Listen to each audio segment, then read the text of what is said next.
atmosphere with an ill flow and influences from Big Daddy Kane to Wilco. Disco from my biological pops, the real soul spinning like an infinite record that surely will blow. Thoughts that seem to darken this moment right out the window when the angel insists that you swallow this audio pill slow.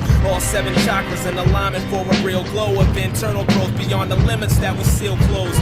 Shut off from the world because it seems cold. Propaganda looming over everything the screen shows, but I can see it clearly like a trick behind the scene. This sleight of hand powers the means as I've awakened from this dream, yo. How can one see clearly when the mind is always flooded from our daily occupation and accounts with one another? Just inhale this vibe that we've been peaking all summer off of these lyrical tabs and then release spiritual wonders.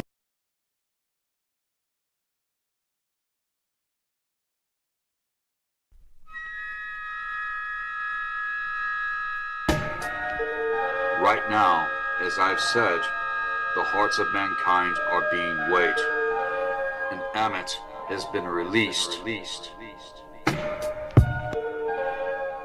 And it's the battle that all of us are in, no matter what anyone else thinks otherwise.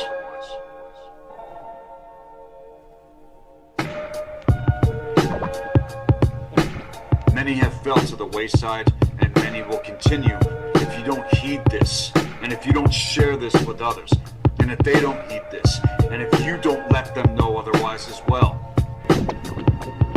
Knowing how to organize chaos. Again, this is how to wield magic, let alone high magic, in alignment, and not be among those who are unleashing this weak-ass bullshit into the realm.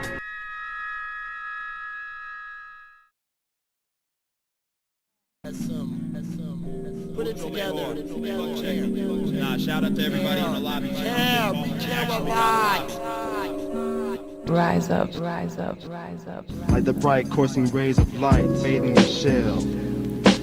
Netter, nature.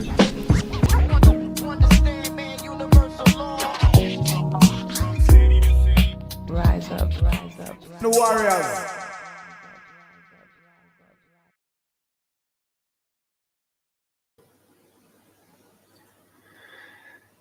Thank you. Bonjour out there. What's up? Are we ready to keep things as light as a feather? And yeah, sometimes I had to block whoever the fuck. What up, Teddy? I don't fall for the fucking bullshit pleasantries where they're talking hella shit behind my back. You know what I mean? Like, this shit's old news. Anyways. Theo, what's cracking, man? Ha! I have done that before. It's the mix, which I will be broadcasting live next week, actually. Control, corruption, confusion of thought. Thoth, that mix.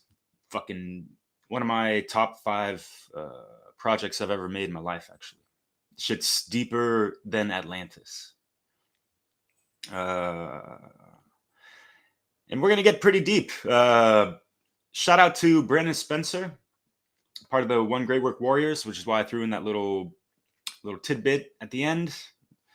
He's going to be a part of the Funnel Conference, and if you haven't seen the one from oh, these fucking backgrounds. Y'all see that, right? Y'all remember this? Freedom Under Natural Law Conference number 3, Les Amis. And I did that in 3 different countries. my little extended overlay in Ireland, France, and America. Yo, what's up, Fred? Yeah, Fred, you've had Brandon Spencer on the LIBERcast several times. Remember that one? It was a good one, talking about behavioralism. And this chat goes quite along the lines of that in regards to how we really should be conducting ourselves, treating ourselves and treating other people, and understanding that, what is this life comprised of in the end? And like, what are you taking with you in the afterlife? If you have too much fucking baggage, your heart's going to be weighed a lot more heavier than the feather of Maat. And then, shit, you gotta go through the karmic ringer once again, learn and relive those lessons, overcome that, and let's fucking make a better world. Like there's people that have awakened and activated on degrees where we're not stuck in these fucking bullshit negative feedback loops of life, and able to actually be a positive effect and causal factor of building a better world, not just stuck on the kindergarten level of trying to learn these fucking like basic life lessons of how to treat people properly, how to treat yourself properly, and all these things, right? So not to drag on,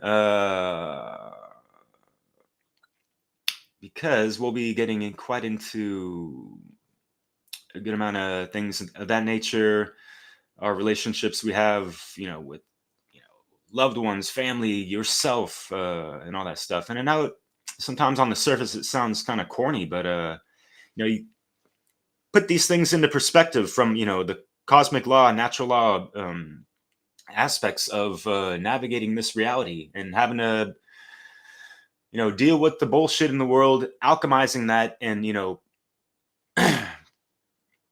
it's like you're breathing in the negativity and you're exhaling out solutions and positivity type of thing, and that's not to be fucking woo woo about it, because the process can be very arduous, time consuming, and meticulous to really break down all the bullshit, go through the alchemical fertilization of the shit. And so you got some proper fertile soil to plant some good seeds for the future type of thing, to reap good things to that which we sow.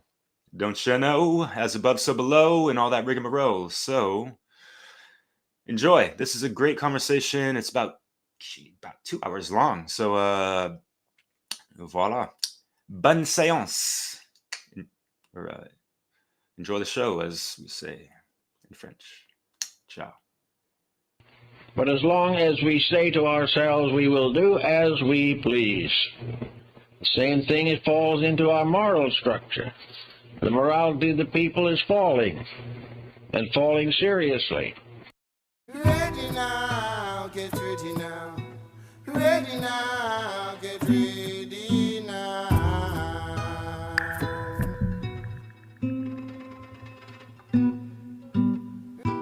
Almighty Maat, Maat, Maat, grant access to the halls of Amenti. Almighty Maat, Maat, Maat, my soul light forever honors thee. The clock is ticking, don't be slipping in the darkness. Light as a feather is the heart, let me spark this. Good evening, everyone. Thank you for joining me. I hope all is well.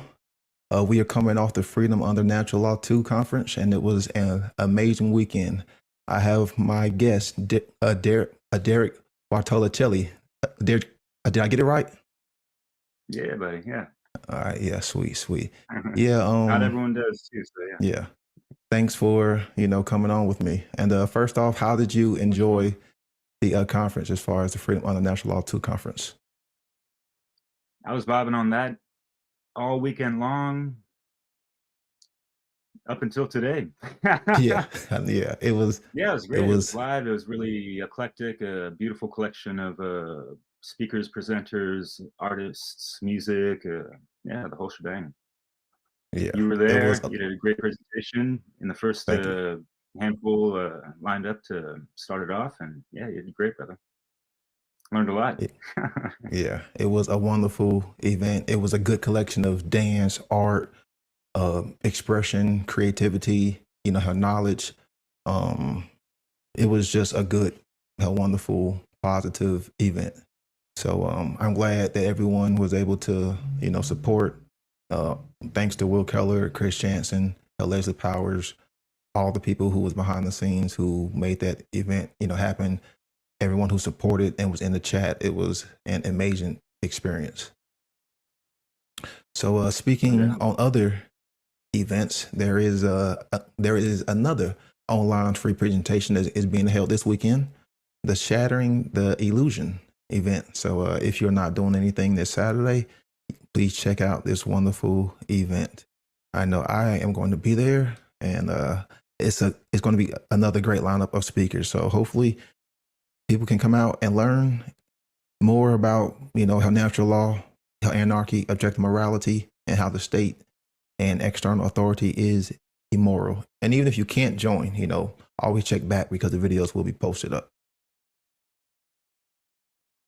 Yeah, and that's a All beautiful right. thing. They're always in reference. Just like so much of the work of so many people out there, it's all there. It's still there until certain platforms might want to take certain things down, but we got other solutions in the underground. So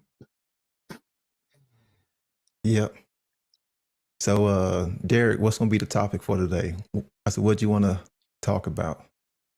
ooh, yeah. Been looking forward to this for a while, and I was inspired by it through the work that you've done, that I stumbled across after the fact that I did a similar subject regarding the glorious, magnificent goddess Maat. And yeah, I was pretty blown away by your presentation and bringing along so many different examples of the other archetypal mythological, or the mythos and the pantheon of all these other goddesses from Greek or Rome or whatever, that all correspond to like the same thing, right? Yes. I never really viewed these, or what are called gods and goddesses, as like real beings. I saw them as symbolic representations of not only ourselves, but as aspects of nature that was depicted in this form for a representation of reality. So it's like in the depiction of Maat and Ishfet, they are one and the same, but just it is what we are going to get as a form of consequence. And that's what I try to portray. It's not that one is good or evil. It's just, it's going to be that repercussion force that we get back as far as what we are putting out.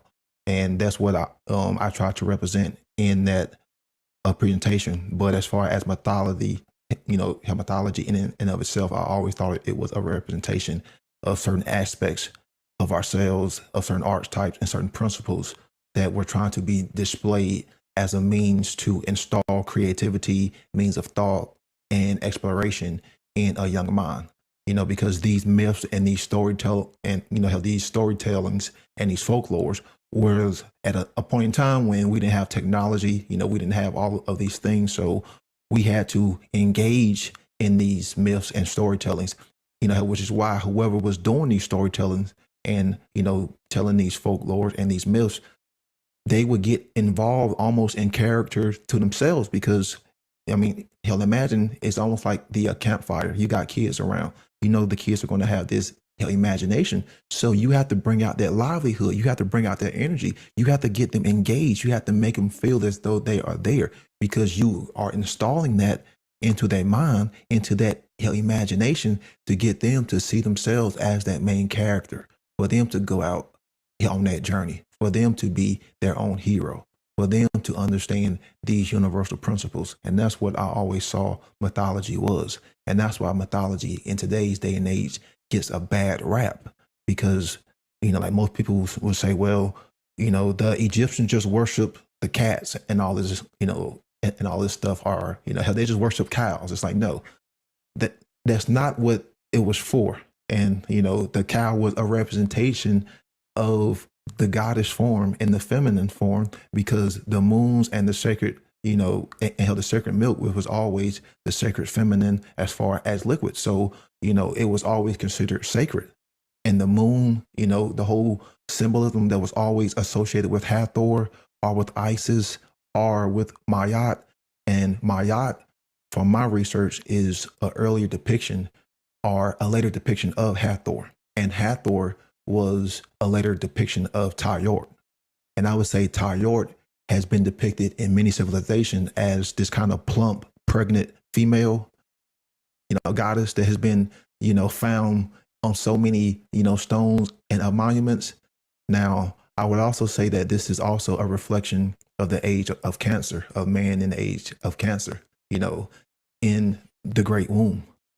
So Mayat is really a deity that has existed in almost every culture because she represented a principle. It was almost like she represented a law, and she represented truth. She represented, her goodness. She was always that positive, attributes of not only of man, but of nature too, because she represented karma. She represented, justice too. But then we always associate karma on the individual forms, which that is true. But remember, we have the microcosm working along with the macrocosm. Karma also happens on the cosmic form. And then that's where I kind of distinguish between Mayat and Themis. How Themis is cosmic justice, like literally, like once you get into the words and what the etymology of these words mean, like you have Themis, which was the good aspect of this cosmic justice. In the collective sense, man is attributing or adhering to natural law. Man is seeking the truth. Man is trying to live in harmony with nature. Man is not, thinking that he is God and encroaching on other people's rights. But in his counterpart in the cosmic sense, you had nemesis. And nemesis simply meant that which is given to you by retribution, that which you are owed, rather good or bad. So pretty much the effects, rather good or bad, because karma can be good and karma can be bad. So in the form of nemesis, we always attribute it to as being negative, because it's going to be chaos. Well, if it comes in that form of chaos, it'll be like the mother having to discipline the spoiled child. Because when this form of nemesis comes, it's usually in a destructive, chaotic form. And that's what I was trying to display, because a lot of people just take Mayat in her positive aspect. You cannot forget her counterpart because they was one and the same. Because ultimately, she was just a representative of first principle or a force within nature. Yeah, and we can see that as the law of polarity as well, with Maat and Ishfet as just being two polar opposites. We have free will. What are we going to choose? Are we going to align to, the harmony, the balance, the justice, the righteousness, all that good stuff with Maat, or continue to kind of bypass some things, ignore certain things in reality, thinking it's all good, when, yeah, a lot of control going on in this life that we're living in this world. And yeah, the Matrix is one hell of a beast. And how are we going to be properly maneuvering through all this while trying to maintain that feather-like lightness within one's heart?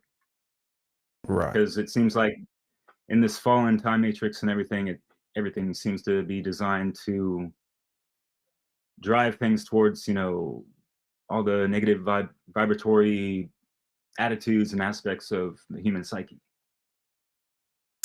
Right. And if you want to talk about living as light as a feather, when you look at the etymology of the word matrix, it simply just means a womb, a womb of creation. So, the whole point of Mayat, was for you to align with her, and you understand that your actions have consequences. So therefore, when it came time for you, for you to be judged, then your soul, your collective experience as far as what you created had to be as light as the feather when it came to the scales of justice. And if they were not, then you would, pretty much would go into the Adayat, and your soul would be pretty much gobbled up by Amet, which was like a crocodile deity that ate souls. Well, that was symbolic of, doing right action, doing right deeds. And then also too, not being entrapped by all of this physicality, these, like these material possessions. Because when we talk about enlightenment, being light, you mean something that is not being held down, something that has less mass. So think about it. When we get attached to all of these physical things, we don't want to let go. It bogs us down. It weighs us down. Then Yeah, totally. we don't. And Right. Oh, no, sorry. You can go. Man, yeah, you bring up some points that I wanted to mention as well, because yeah, there's so many things in this material world, the physical realm, whatever people want to call it, and we have to take it for what it is, not take it for granted, but also realize that we're multidimensional beings having a human experience here on this 3D planet. Y'all want to be talking about we're going to 5D? Hold on, we got a lot of work to do right here, right now. But it's so easy for people to get caught up in all types of ego attachments and ego identification. Oh, I'm this, I'm that, I've done this, you know, I identify with what I like and what sports teams I follow or what job I've had and all that stuff. Are you going to be taking all that stuff with you into the next life? And how is that going to be of value to that? And I mean, do people understand there is a next life also? And have they even reconciled within themselves the eventual time of their life will come to an expiration point? You know? Yeah. That was kind of one of the things that really set me off and lit a fire within my heart to really go through this awakening journey. I didn't know about, you know, all this stuff at the time, or terms or whatever, even like natural law or even Maat or whatever. But checking in on the 2012 Mayan calendar, I was like, holy shit, I feel like I've lived a life of fucking ignorance. And if we're all going to be doing this ascension stuff, I got a lot of homework to do, kind of thing. So went through like a quantum leap of just going down all types of rabbit holes, and also within myself, you know, because that's part of the great work. As above, so below, as within, as without, law of correspondence, as you mentioned earlier, with the micro and macrocosm. So I felt like I wasn't living that much of a righteous life. I felt like I was living kind of more service to self, even though at the time I was married. I had my heart chakra wide open in service to her and service to others, and just on that really great vibe. But I still realized there's a lot of work within myself that I needed to do. And I mean, part of how one needs to lighten up is making that sweet surrender to the unknown, what they don't know, what they haven't done right in this life, all their mistakes, all the people that they treated bad and all this stuff. How many people have actually done that shadow work, even, you know, understanding, you know, that people have done wrong unto them unjustifiably or whatever, and they've been a victim of certain things? Have they been able to, you know, make that cosmic apology to themselves, you know, for being a victim, but also, you know, being the victimizer or whatever,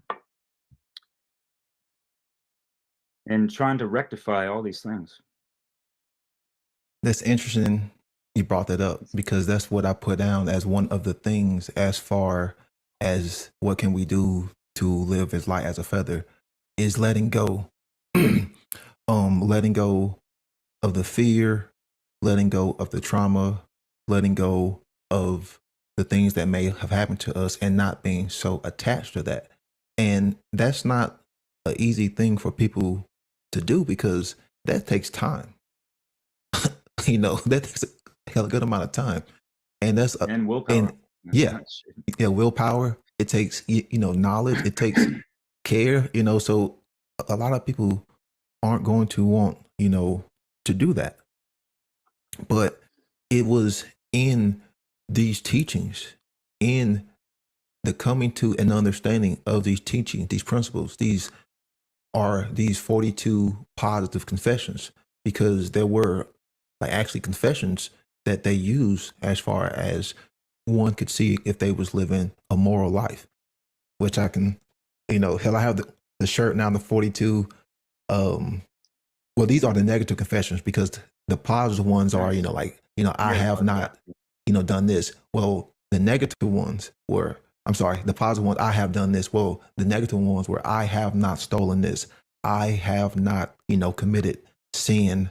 I have not committed adultery. So you are affirming it in the negative. So it had a more powerful connotation. So if one was able to, live their life according to these 42 confessions, which the confessions are pretty much just like, just common sense, understanding. If you have common sense, understanding of natural law and right and wrong, like simple, don't take shit that don't, right. Yeah. Right. Yeah. Yeah. And that's how one could, live life because, in the myths, when Osiris gets murdered and his brother, Set starts to take over. He is an embodiment of evil, of entropy and chaos. So he kind of changes the way things were. At one point in time when Osiris, was king, it was considered like the golden years, which Osiris and Saturnus have a lot of similarities. But when Osiris was ruling, then to get into, the afterlife, it was pretty much by the way of Maat, or the teachings of the teachings of Maat. Because remember, Osiris was said to have traveled around and to have spread this knowledge. But when his brother took over, he kind of changed it, to where like to get into the promised land or the afterlife, instead of living this moral, righteous way, it was all about materialism, greed, wealth and gold. And it pretty much, changed the way, that the Egyptians would have lived, which, you can just put Pharaoh, a Pharaoh would have came in and changed the way things were done, like in Egypt. So you kind of could see like he kind of took it from a Maat path into a path of Ishfet, because, like once you get into the whole materialism stuff, then you kind of become subject and enslaved by time. And that's another thing that people forget about is Maat was like, there's a lot of equivalent with Saturnus too as well, because the god Kronos was always equivalent, with time. Well, what else is one thing that's going to always be there? Nature. And justice, natural law is going to always be there. It's one thing we're not going to ever get rid of. Well, Saturnus was, yeah. And Saturnus was all about cause and effect. Reap what you sow. The sowing of seeds, agriculture. Well, same thing with Maat. It wasn't necessarily about agriculture, but when we're talking about planting of seeds, not only does it have a physical connotation, through agriculture, not only does it have a sexual connotation, but it also, like, what thoughts are you implanting in other people's minds so those seeds can bear fruit, and then therefore those fruits can plant more seeds. So it has a different connotation, so there are a lot of similarities also between Maat and the god Kronos, which I just see Kronos as another version of natural law. Just Kronos gets a kind of negative connotation, but then again, there's nothing wrong with discipline. There's nothing wrong with those archetypal energies that were always associated with Saturn, if you understand what those energies are. The great teacher, that which restricts. Well, sometimes we may need that force to, there to make us push harder, push further, but a lot of people don't want to do that hard work. People don't want to develop discipline. Because that's really what Maat was supposed to teach you. That word discipline in that video as well. Oh yeah. Because is it coming across the same etymology as a discipline, or discipline, or discernment, or even disciple? Are those kind of derived from the same? Yes. It had almost the same connotation as if you was a disciple, because remember, when you was a disciple, and I always loved the old school kung fu, a 70s and 80s flicks. Like when you was that disciple, you had that great teacher, and the great teacher would educate you on, like in right and wrong and how to use these skills, because the whole point Like in those kung fu films was people had knowledge. You can equate that to occult knowledge or kung fu knowledge, and certain people would use it for good and certain people would use it for evil.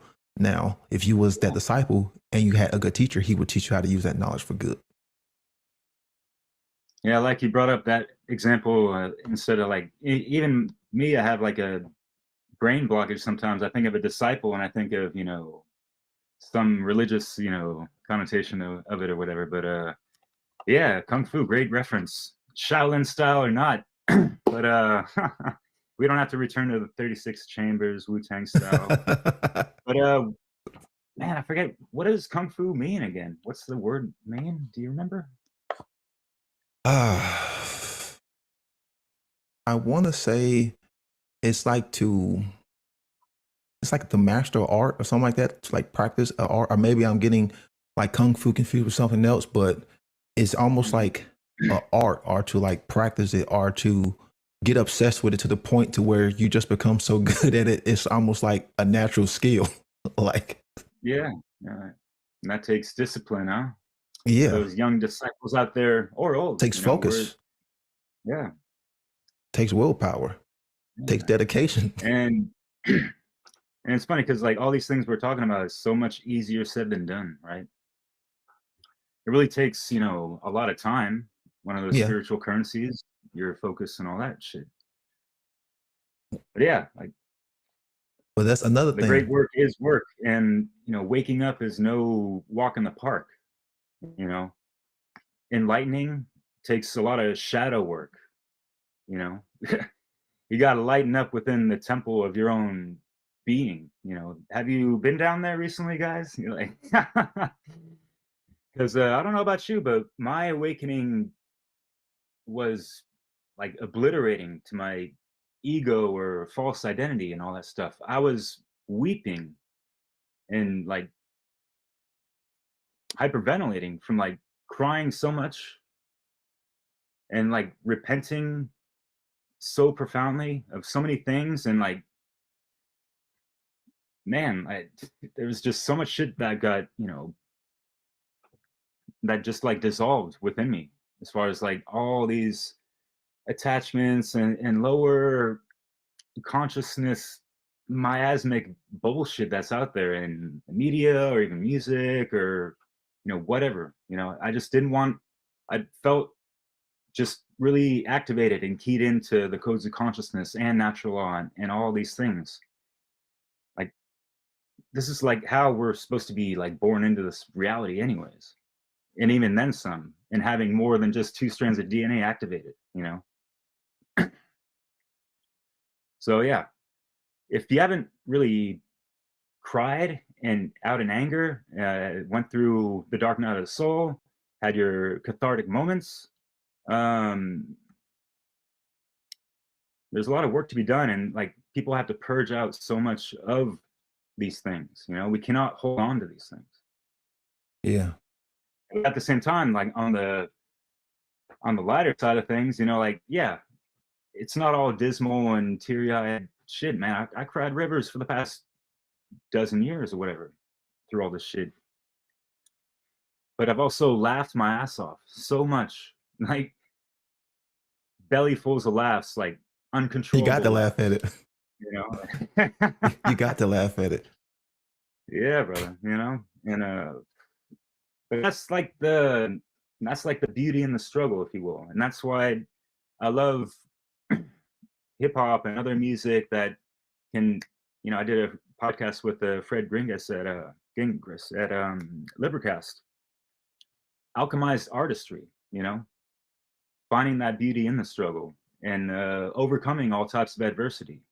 That shows a lot of one's character, being able to be at the place that they are. Like, and I love, your demeanor, cool, calm, and composed, and all this stuff. It's like, we've been through the thick of it and through these rites of passages, which are not fucking easy, But once you come out, oh boy, and there's a whole new beginnings of everything.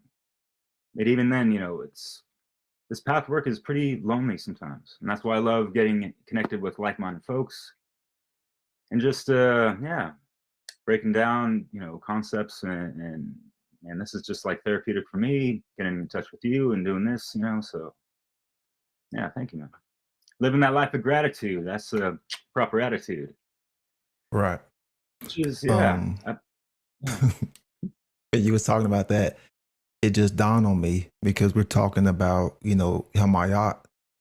Another one of her principles that's not really talked about is connection.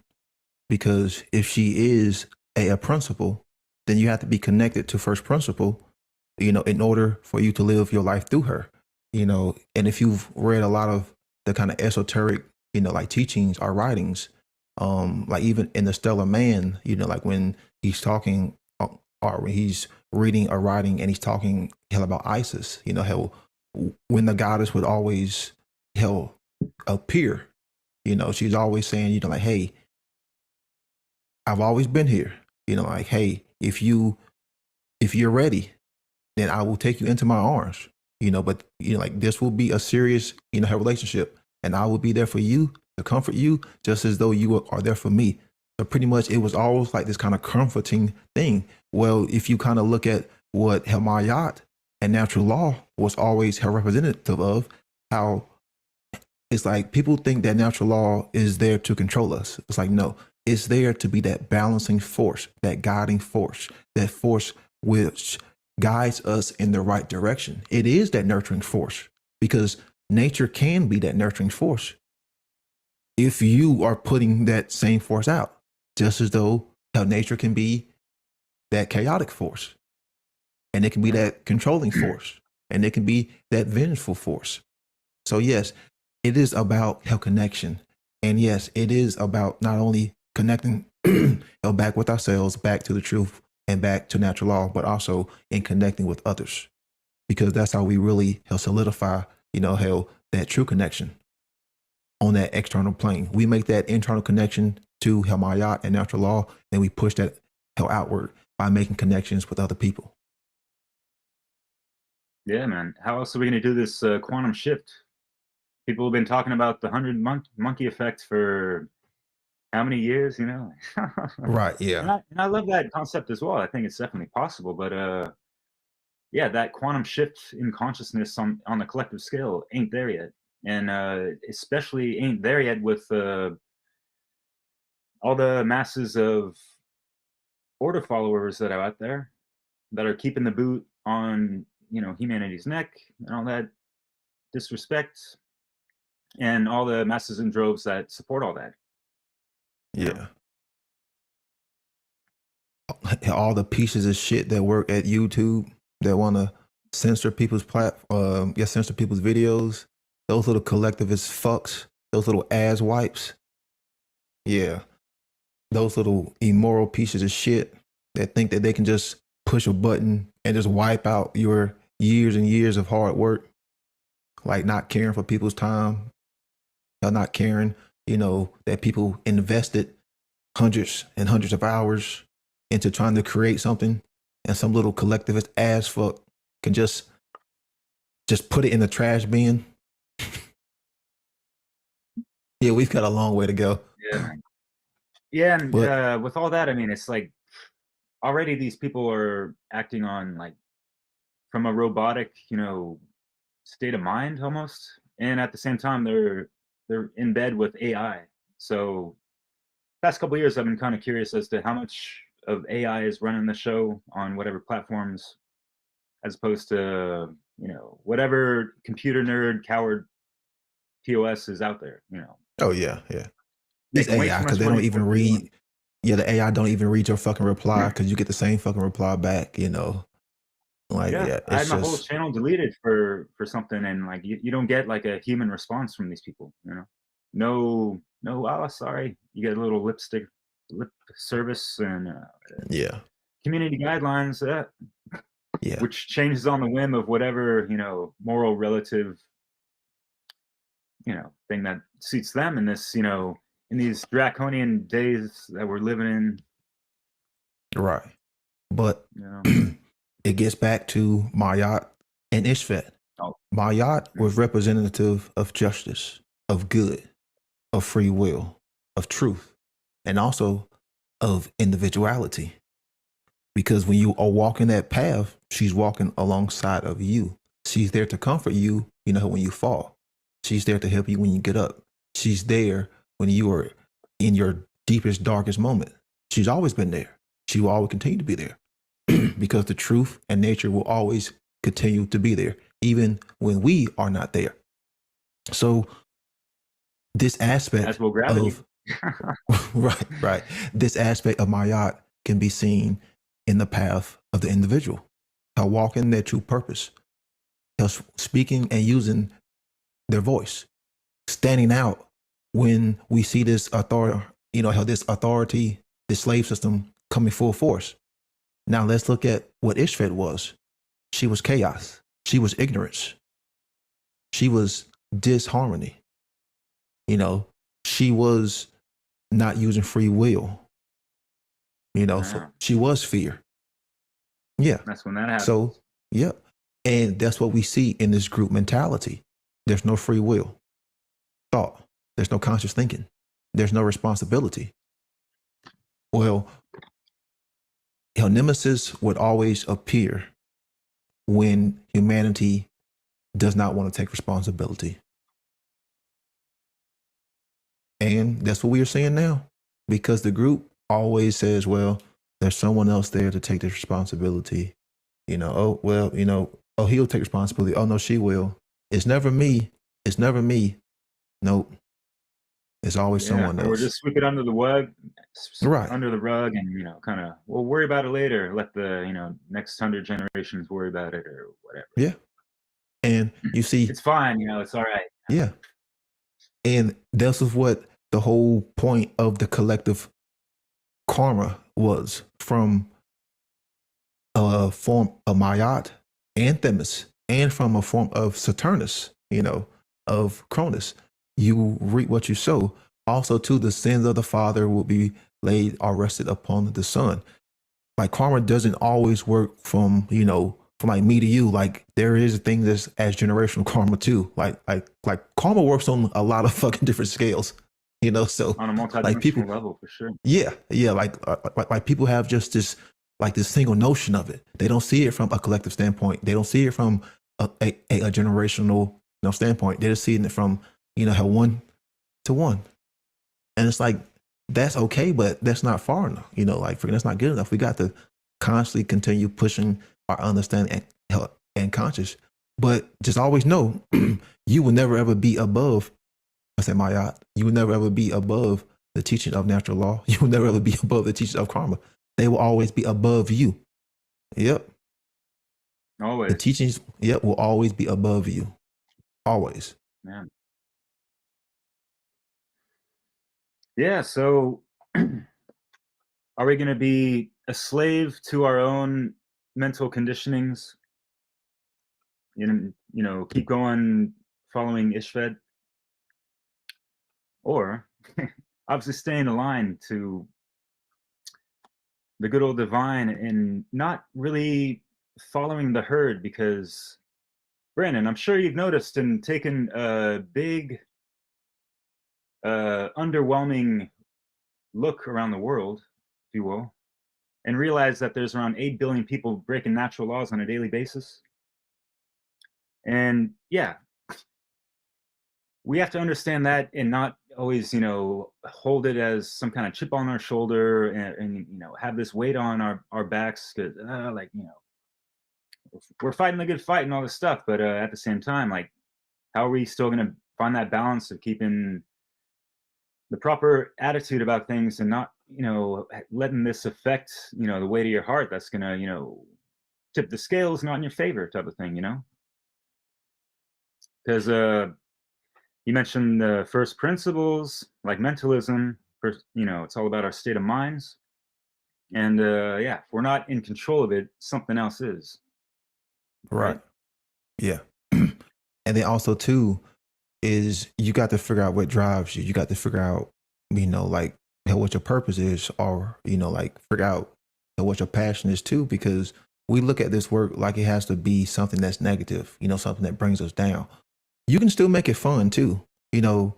As you are learning, you are still creating. So you have to put it in a way that you find the most appealing towards you. Just like again at the conference, it was art, it was music, it was dance. It was video lectures, then it was presentations. So Yeah, it was you well have to being, it was solutions, right, Leslie Powers yeah, put together a great presentation, yeah, having all these things like way outside of like the conspiratorial realm that we all know, hey, that's part of the rites of passage. That's like first veil shit. We're not supposed to be dwelling on all this stuff and keep commentating on these things. We got to bring more to the table and really put all this knowledge in proper use with wisdom in action, right? right. But And then yeah, also too, it's not going to happen with people participating in the madness and like, yeah, you're talking about sowing the thought and all these things, and what are we consuming on a daily basis that's weighing us down also, and what are we oh, good point. participating in, what are we evoking, what are we splurging on our thoughts and emotions, that type of thing, what kind of food are we ingesting, what kind of media are we ingesting, social media as You're well, diving into my how notes. riled up are people getting over social media, that's such a trigger Yep. happy clusterfuck of shit shows all over the place and echo chambers galore to stand on your funny little soapboxes or whatever, right? But yeah, also we got to keep in mind of what friends are around us. Who are we having around us? Are we living in a toxic environment on a daily basis, or in the workplace or whatever? And can you alchemize your situation to where it's not really that toxic, because you're able to build up whatever kind of mental, emotional, alchemical Yeah. filters, to kind Yeah. of, you're breathing in all this negativity, but you're able to exhale that positive good shit Yeah. and be Like in a way that to try to shining light balance it and out. example for others to, notice. Yeah. Like people have noticed me do these things in the past, and I'm like, wow, this shit actually works. And I didn't have to go into any kind of rabbit hole bullshit discussion of anything. Awesome. That definitely helps, but there's so many avenues and approaches of how we can, be a catalyst for people to snap out of it any which way. We just got to keep Yep. chipping at it on a daily basis, Right. One of the points that you had brought up, which was one of the points that I wanted to talk about, is where is the individual getting their information from? That's what a lot of people don't really think about. Where are you getting your information from? Are you getting it from the mainstream sources? Are you getting it from Facebook? Are you getting it from TikTok? Oh my gosh, because if you get it from TikTok, then there's a problem. I mean, like, are you getting it from the radio? And even some alternative sources aren't as good as they used to be, because they're going to the same sources that the mainstream media, and they're just calling that shit alternative. And then two, are you going to the sources that they aren't telling you to go to? Three, are you just taking in everything because you understand how your mind really works, and then it's going to take time for you to filter that out? And see, that's the thing is people aren't really ready to go through that great purge, because Autumn used to call it the purge, because I know what it's like to go through that. Because when I started going through my journey, as I was taking in his information, I started to weed out a lot of the conspiratorial stuff, because it just kind of kept you in that loop of fear. A lot of these sites and sources that just have ads, like being fucking displays, got that shit out. I didn't want nothing come in my consciousness that I pretty much couldn't control myself. And then two, you brought up the whole controlling of the environment. How I talked about that in behaviorism, the one that YouTube loved and took down in 4 hours. And I talked about how, behaviorism, yeah, it goes beyond just the psychological realm, but they're literally controlling the environment. We're in these like square boxes all day, like these monitors, squares, our the squares are held rectangles. Like, yeah, they love to keep us on this, yeah, base level consciousness, squared up bullshit on the square, on the chessboard of yep, duality, when we're, multidimensional base ignorance, beings beyond duality, yeah, fuck that shit. yeah, yep. and all the technology, it has to do with cubes, boxes, squares, rectangles, because people are blockhead. They put that box onto their consciousness. They don't think outside from the box. They don't want to ask questions. They don't even want to use their voice because they put the mask on. Fucking like it's just crazy. But those are whole different topics that we can talk about. And the symbology behind it too. Because like people don't understand like the mockery and symbolism that is behind it. Because earlier I brought up time. And how people get entrapped by time. Well, that's one of the main things that's weighing them down because, they're in that rat race. They're like, oh, well, I've got to do this, or I've got so much time to do this. Well, even in the myths of Kronos, he even got enslaved by time too because he couldn't be murdered. So, Zeus imprisoned him in Tartarus, so he was pretty much enslaved by time too.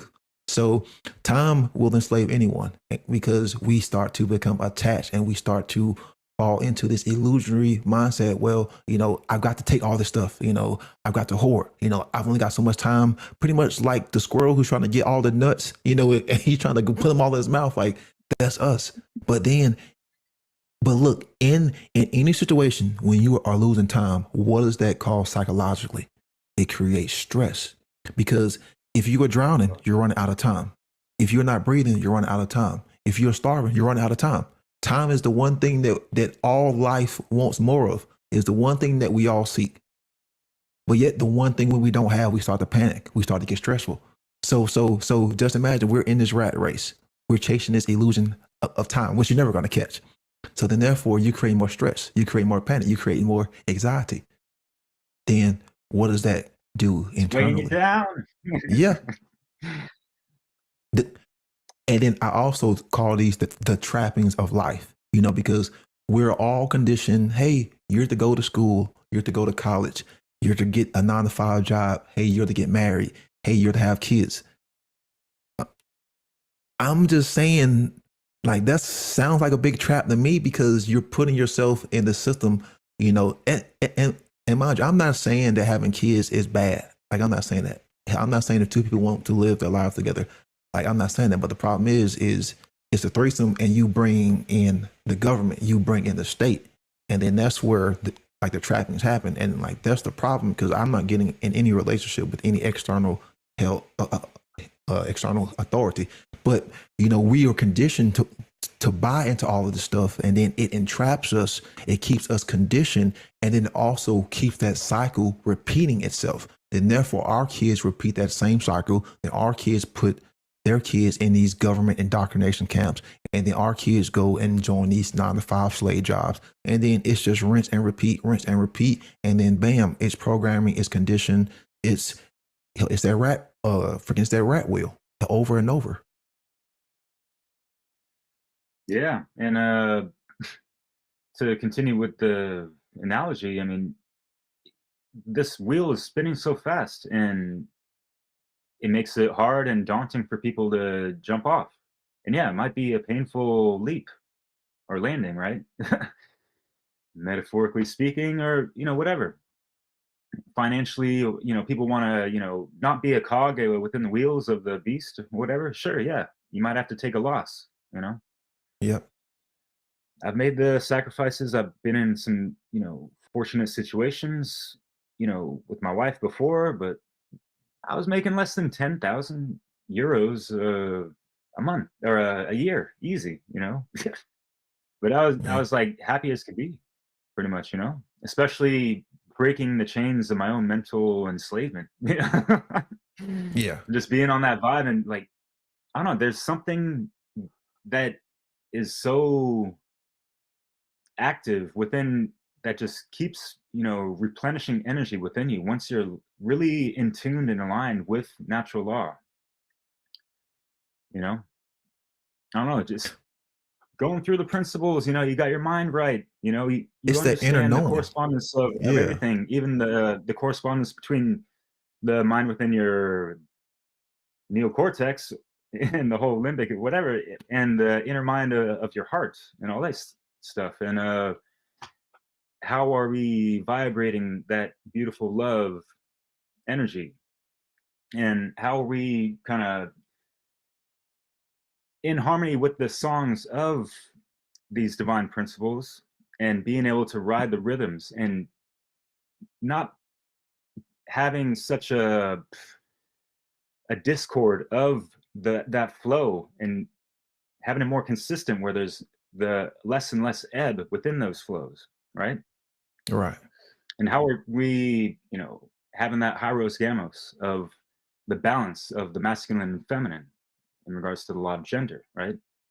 And how are we finding ourselves within the laws of polarity as well? We understand so much of how the manipulators are working, and how Yeah, we see people are that on the so physical polarized plane. beyond belief. Yeah, Yeah. it's been pushed on on the physical plane to an extreme. Like, I never thought that they could take the law of polarity and gender and push it to the level that they have, because it is mesmerizing. I didn't think that it was humanly possible. They've pushed them on the extreme so far that they got one gender thinking that it's another completely gender. It's like, wow. Yeah. Kind of just had a brain fart there, but Yeah. But yeah, it takes a lot of courage to step away from the system and challenge your beliefs and conditioning that you've been in, and even things that are, this is no easy task. This is not, just, a couple days or a week, or you go to therapy sessions for even a year. This is involving your entire life, and how you're going to dedicate your life to that. And would you not feel comfortable wrapped up in the feathered arms of Maat? Has anyone ever thought about giving her a hug? I think she's lonely sometimes, She needs more people aligned to, she's very lonely. that divine everything, Yeah. But we're living in a world where a lot of this is happening as well. And this has happened to me 3 times at least within the past 3 years. And I've had to go through so many more ego deaths and inner work and all this stuff. My heart has been shattered several times, and palpitating and worried if I'm in some kind of broken hearted syndrome, because that is an actual thing. So I've been able to put myself together time and time again, because I know this is never the end, and that you just got to keep going. And yeah, do you have any advice for those? Because like, how can a broken heart be measured on the scale of Maat? It's not whole, or whatever, if you will. There's still Right. It's still healing, and there's still unresolved issues within that. And that's just part of the great work of just going back to self, going back to that self-love. Yeah. Is that not always there? Did we forget about that sometimes? Can we just go back to source as well? The great womb of creation, or even our own mothers that gave us life, Yeah. So much stuff to be grateful for, It's easy to lose sight of these things. But yeah, we do have to have a good amount of temperance with these things, right? Yeah. Water representing emotion, and how are we, let's say you're a hermit on a boat because you're by yourself and all this, and water represents emotion, and the water is of your making, and how are you navigating the waters of the currents of your emotion, and how are you able to calm those waters, And yes, we can have ripple effects of our own waters, vibrating out to other people for the good or the better. So, and yeah, the universe is always watching, always listening. It's always going to be there. Are we going to have it by our side? Are we going to be confident walking even with a pep in your step, if you've done the work and realizing that, hey, I'm living that right life and I know the universe has got my back. So let's fucking do this shit, you know? Yeah. Are you familiar I with know that the fuck yeah, you do. Yeah. And I appreciate you incarnating on this planet, man. It's a beautiful thing. Are you familiar with the 8 ways of the Buddha or Taoist teaching or whatever in regards to right mindfulness, right view, right intention, right speech, right action, Yes. right livelihood, right effort, and right concentration? I mean, this is the wheel that we can grab onto within ourselves and have as that compass navigating this reality, maneuvering through Yes. the matrix, you know, as unscathed as possible. Because, you know, shit ain't easy, man, you know, but Yes. I am familiar with those. I've read those books and I actually like those teachings. That's some of the aspects of Buddhism that I actually enjoy. Now, mind you, that seems to get left out a lot in Buddhist teachings, you know, but yes, those core principles I right. think are timeless. Like to me, like those teachings should be common sense, and subscribed to by most individuals, if not all for individuals, because to me that's just a simple, basic way of living. And then you talked about a fractured heart. We are all fractured at some way, you know, from rather it being held emotionally, we are fractured psychologically, you know, so that's something that we are all having to deal with. We are all having to put those pieces together. The best way that I tell people, if you are going to do that, or if you want to do that, you have to be honest with yourself and try to keep your First word rule, as much as man. possible. Yeah, don't lie. Yeah. Yeah. Don't lie to yourself. And like Emphasize. literally, yeah, try to keep your word as much as you can. If you say you're going to do something, you do it, and you do it as best as you can. You got to have a different outlook of how you see yourself and how you see the world, you know, and you really have to start to change that, because if you just see yourself as a victim, you know, or what can I do, or you know, what are some solutions that I can do, I see that as not being in a very empowering mindset, and I see that as very weak, rather than the individual who says, okay, here's what I'm going to do, or here's what I am doing. So you really have to have that shift, that change in your mental focus. You know, you got to silence that mind chatter. You know, like we all have all these thoughts that are constantly going, you know, through our minds. And you add social media on there, you add TikTok, you add hell the YouTube shorts. I mean, like people got to wonder why all these entertainment videos are getting shorter and shorter, because people can't focus. And hell, when you can't focus, you can't take in information as good. You know, like it's just not possible. You're not going to take in information in a TikTok video for as you would in a 4-hour a presentation. It's just not possible. So no, and it sucks because like there's some good content out there on yeah, TikTok, you know, yeah, truthers yeah, doing that good, and we get that, but you know, other right, people aren't gonna get it within, you know, that little blip of time. right, And their attention span is already at the level of a goldfish anyways, by right. design, you know? So it's TikTok really is hard good to for. I don't know. I'm sorry. No, just Oh, you're add this. good. TikTok is good if you want to take one of your videos and take a good part and snip it out and post it somewhere to get other people, you know, like, hey, you know, like here's just a little sample. If you want to go, you know, to this main video, that is a good way to use TikTok. But 99.99% of the people are using it for straight garbage, dance, trash Yeah, videos. vanity and all that shit. And Wow. it's really sad It's because, all the kids doing it too, yeah, man. oh, Teenagers. I see it every time I go to work. Like you see these kids over there and they're all lined up and they all have Really? the phone. I'm like, go create your own dance. It's one thing if you create your own dance and then you post it, but when everyone's doing the same fucking dance, that's what I find to be Really? Oh, extremely hell annoying. And then the parents are cheering it on. of Like you course, want to talk yeah. about you want to talk about living as light as a feather. Don't be a bad Please. parent. Like don't be a Yeah. bad parent, because hell, once again, the karmic the sins of the father shall be rested hell upon the son. A lot of parents get stressed because subconsciously they know that they are shitty parents. They know that they have not been a good parent. They know they have not been a conscious parent. They know they have not set their child up to be as successful in life and in the world, especially in today's day and age. So therefore that creates stress and trauma because in the back of your mind, you're like, well, what if this happens to my child? What if he goes to college? What if he gets arrested? What if it's all these what ifs?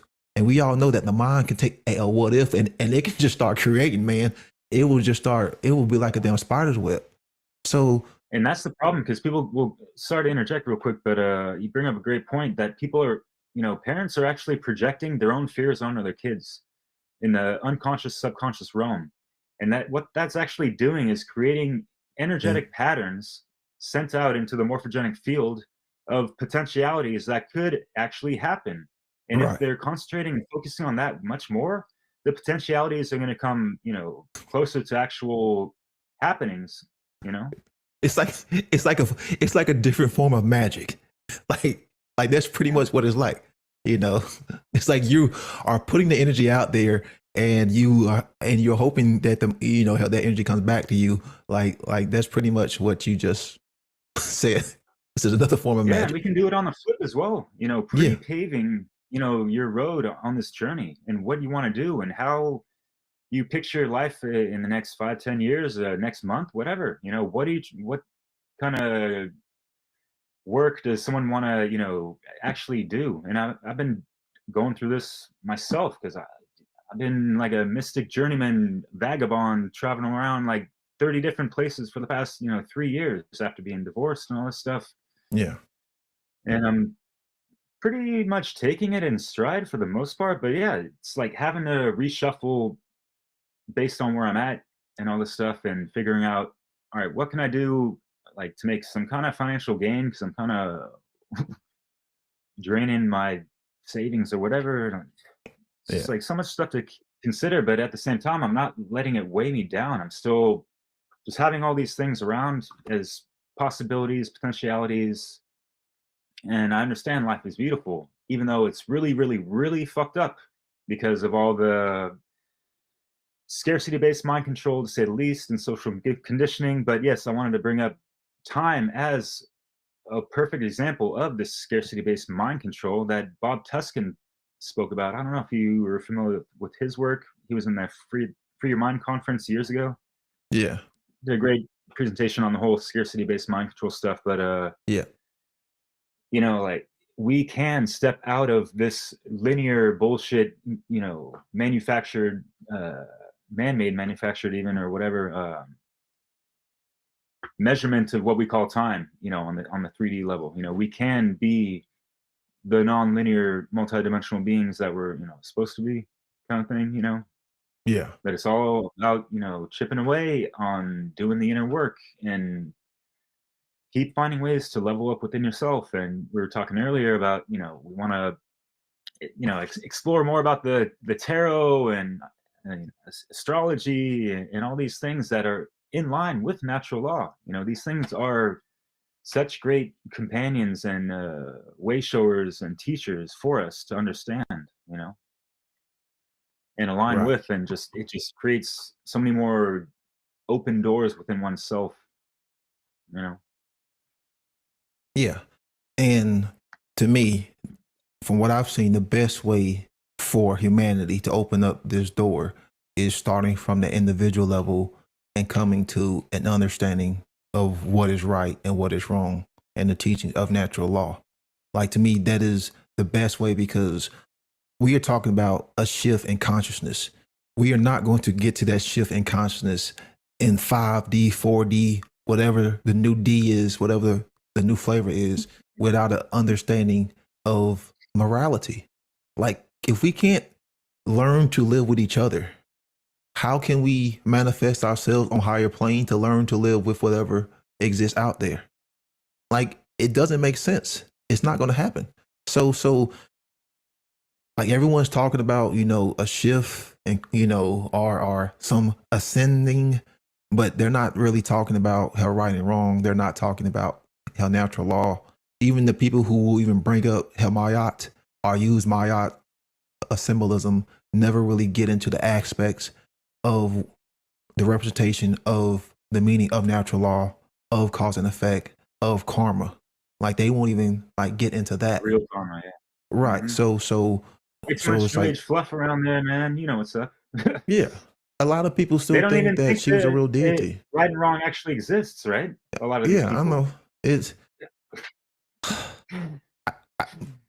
people would be surprised we have 8 billion people, or close to 8 billion people on this planet.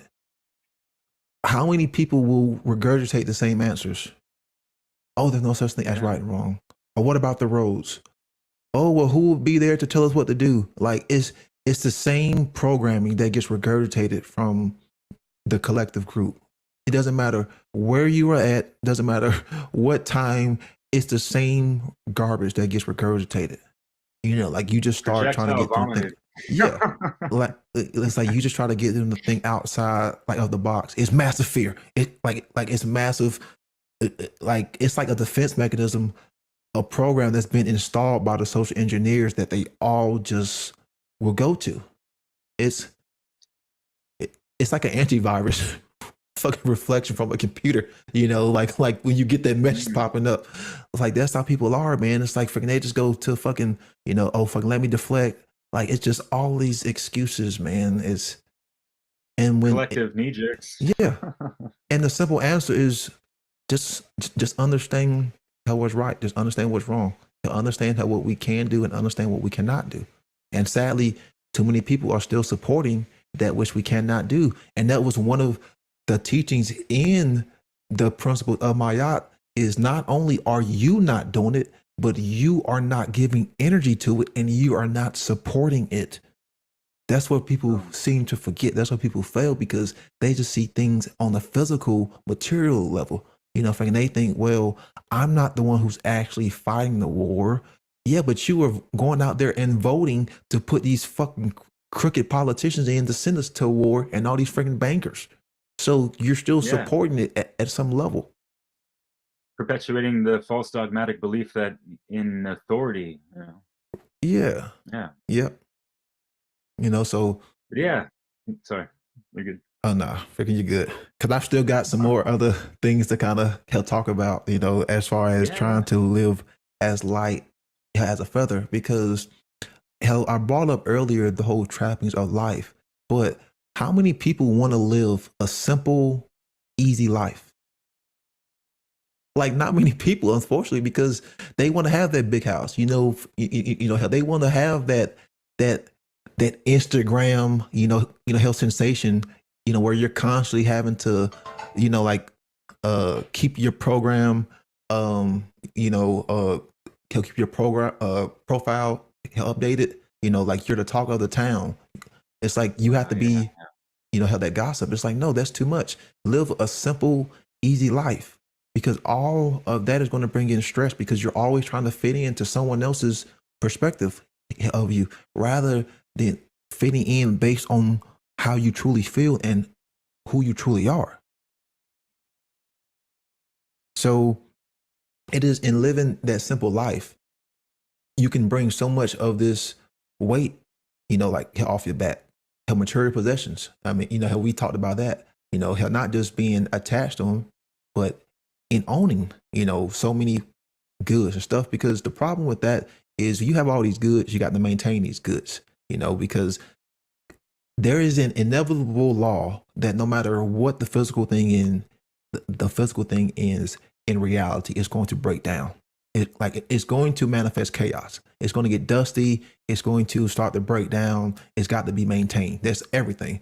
So the more physical things that you have, the more time and attention you have to pay to those things because that inevitable law is going to occur. Things are going to break. Things are going to get dusty. Things got to be clean. Things are going to rust. So you have to pay more attention, time, maintenance. So you would think that logically, you know, we would want to have as less shit as possible. But unfortunately, through her programming, social engineering, and propaganda, we think we need to have more and more shit, you know, we've got to have more shoes. We got to have more smartphones. Hell, I just went and got this latest phone 6 months ago, but no, I've got to have the latest one. Hell, I've got to have 5 flat screen televisions, and like we're all guilty of it, to a certain extent. But we're just weighing ourselves down. Just more clutter, buying, consuming. What does it mean to consume something? You're destroying. We consume food like you're taking it in. You're destroying it. So what does it mean to be a consumer? You're just destroying shit. That's all it means. We're just destroying shit. Man, yeah. Hammer on the nail, man. Yeah, real talk. And going into the more metaphysical, mental plane of things, like people are consuming all types of filth, media, stuff, whatever, malarkey. And there's so much clutter within, their mental body, emotional body, because we all know that, a lot of this media and shit is designed to pull at so many heartstrings, right? And through this false knowledge, they're gaining this false sense of care, and that isn't serving them much good. And that's going to continue to have their hearts weighed down. It's not a pure channel of energy. It's contrived. It's controlled to on a level that they don't understand, and they haven't reconciled or even recognized these things. Otherwise they wouldn't be paying attention to them. And even though a lot of us have stepped aside from all this stuff, part of the inner work is we're not gonna get to some like arrival point and be like, okay, we're 100% mind control free, and I got my 12 strands of DNA all activated and good to go. I can live for 400 years now, but there's still much more to just our soul journey after this life, or in the next umpteen dimensions or whatever, right? Yeah. But we just need to still be mindful in the here and now, be present now, have that true cosmic care now. Yes. And if you don't, we got to just build up to it, find ways to dig down within, keep chipping away, be your own archaeologist within the depths of your soul, what? Be your own ancient astronaut or whatever, Did you ever watch Ancient Aliens, by the way, back in the day? Yeah, the earlier seasons, I meant like early, like 2011, I'm talking about, like, the 2012. first 3 or 2. Yeah.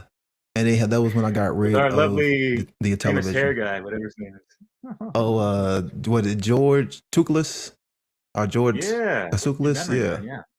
Yeah. Honestly, that was one of the launching pads that threw me onto the whole rabbit hole searching, because I was never satisfied with all their, speculations and, cutting it short to where, like, oh man, I'm sure there's so much more out there, but that really had my curiosity peaking, way beyond, trying to look way beyond what they're talking about. But it brings up so many great points of, so many sacred places on Earth that we still know little of, and how they were built and all these things. It's really fascinating, and understanding the Earth energy grid and the vortices and ley lines and all that stuff. Yeah, the ley lines, yeah.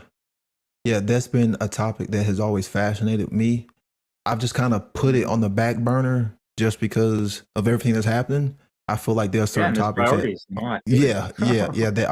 are more, prioritized. It's like, I would love to talk about, the origins of our species. That's something that has always,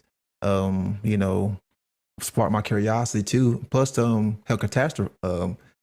catastrophe as far as in the heavens, that's something that has always sparked my interest too. I always love Immanuel Velikovsky's work. And then something else that has always sparked my interest. And if anyone knows more about this topic, but the passing of the torch between Kronos and Zeus, or between Saturn and Zeus, because there's always this passing of a torch between this father-like deity and this son-like deity. So I've always kind of saw this as like two means happen. It was symbolic of a shift in consciousness, you know, because you have this like father-like deity who kind of ran things a certain way, who, you know, like who had his own code and had his own law. But then you have this kind of young, vibrant, like kind of youthful young male coming in, and you know, like this new breed always kind of wants to bring their own laws and way of things. So I kind of see this as a shift in change in consciousness, and then also too, kind of see it as there was a war in the heavens. There was a change in the heavens. And ancient man saw something in the actual heavens that traumatized him and created so much chaos and so much fear. And that inevitably had consequence, and it changed our solar system forever. That's interesting. It reminds me of are you much into the lore of the Rings? Not the original version, coming out right now. I'm talking about the old not the school, new like, shit. even, like, oh god, please no. But anyways, Yeah. the whole inception of Middle Earth, I think it's Luvatar was the creator.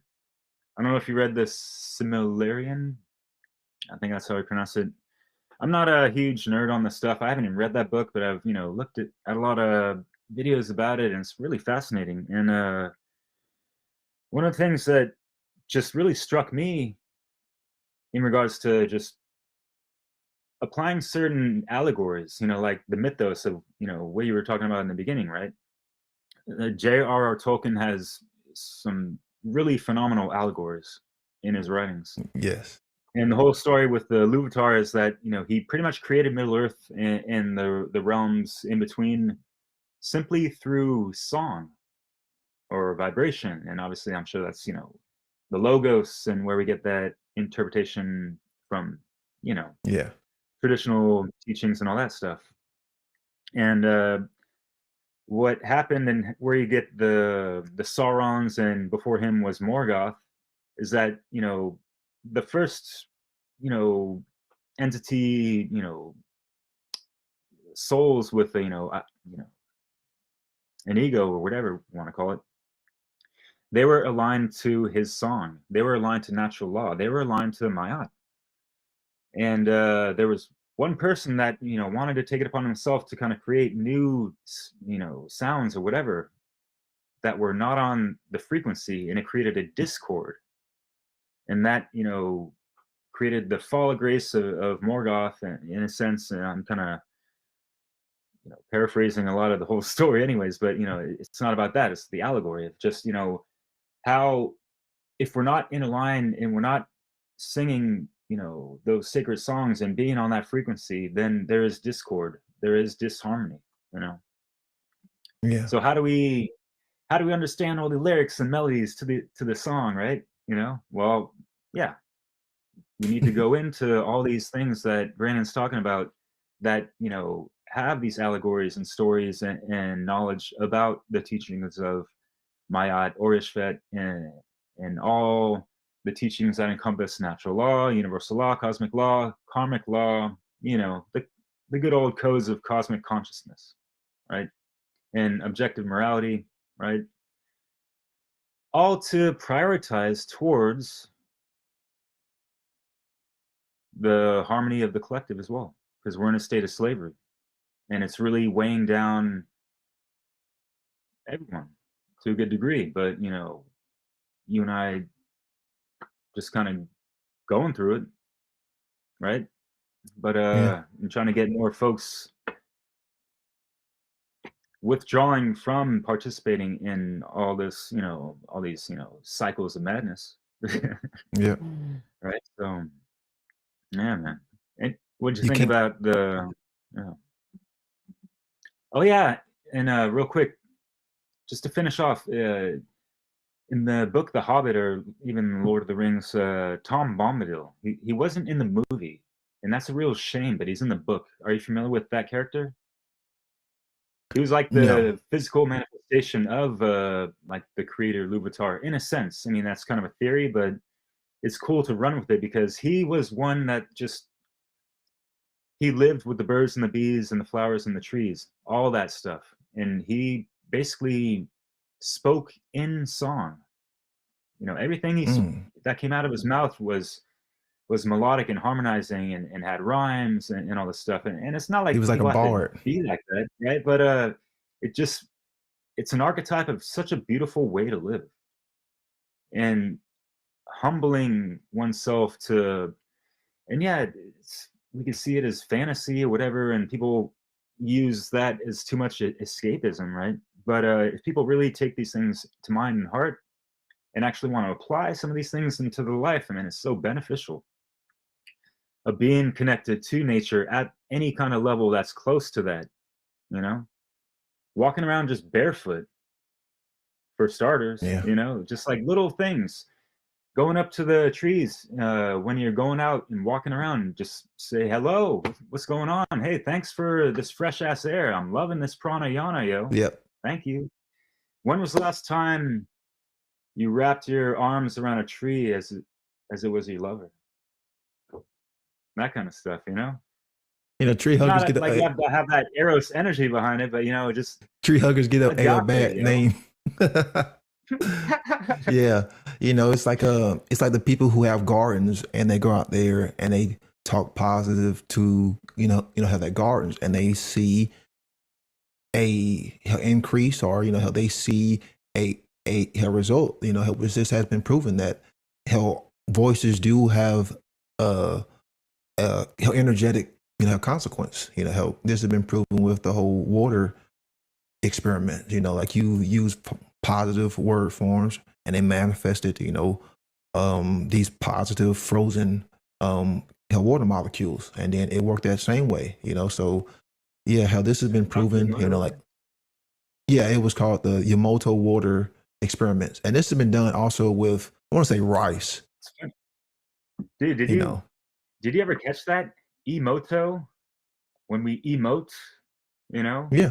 Hell, emote, yeah. Yeah, man. Hell, emotion, yeah, because we can project our emotions out in our voices. Yeah. And then there's Victor Schauberger's work and all that stuff, which I haven't read into, but yeah, I mean, like, there's all these things that we all want to look into, but yeah, it would be great to prioritize towards a freer society for sure, man. Yeah. The price of living is preposterous, yo. Yeah. Not making life simple at all, and it's making people's time dwindle as well. Yeah, you live within your means.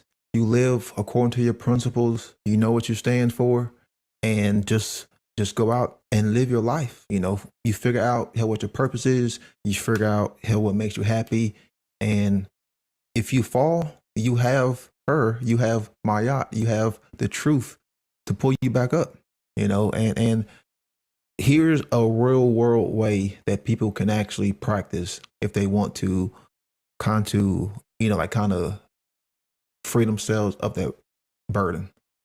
Most people don't practice conscious breathing. Most people aren't consciously in control of their attitude, of their own self, in large quantities of the day, because they are just stuck in subconscious, programming and repetition. Well, if you can learn to control your breath, then you can learn to control your mindset. You can learn to control your attitude, and you can literally damn near start to change your own internal health environment. And conscious breathing is something that I've practiced for at least 6 or 7 years. And I've actually seen a shift, because once I start to become consciously health aware, that I'm starting to go through that survival, health internal health mechanism of fight or flight, like I'm starting to get freaking agitated, then I know, okay, if the situation is right, then I can start to practice my conscious breathing. Now, mind you, if the situation is definitely right, I may need that survival shit to kick in, but if the situation ain't right, then I'll practice that conscious breath. And that conscious breath is a simple 2 mid inhales and 1 long exhale. I have practiced this so many times. I do that 3 times. It'll balance me and pull me back to reality.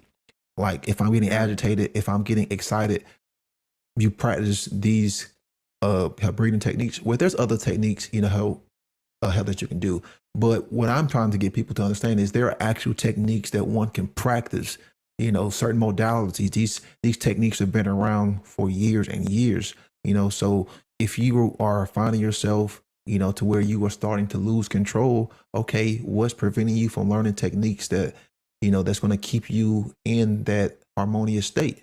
And for me, conscious breathing is a simple one because that can be done anywhere. It's just a simple, I am focusing on my breath and I am consciously aware of my breath, because most people breathe subconsciously because you can't breathe and talk at the same time. So, you're going to start to hold your breath at some point. And that's what most people did when they was a child, because a baby can't cry and breathe at the same time. And that's why the baby cries. And then there's that pause, had to take a breath, and then it starts crying again. And that's the pause. Yeah, because that's when we start to learn to hold, held for our breath. So breath work is very vital, because then you're getting the right oxygen and energy into the body.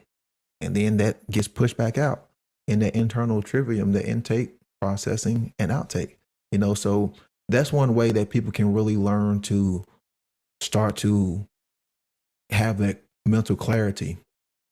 And then, of course, you put that on top of meditation, the balancing of the left and right hemispheres of the brain.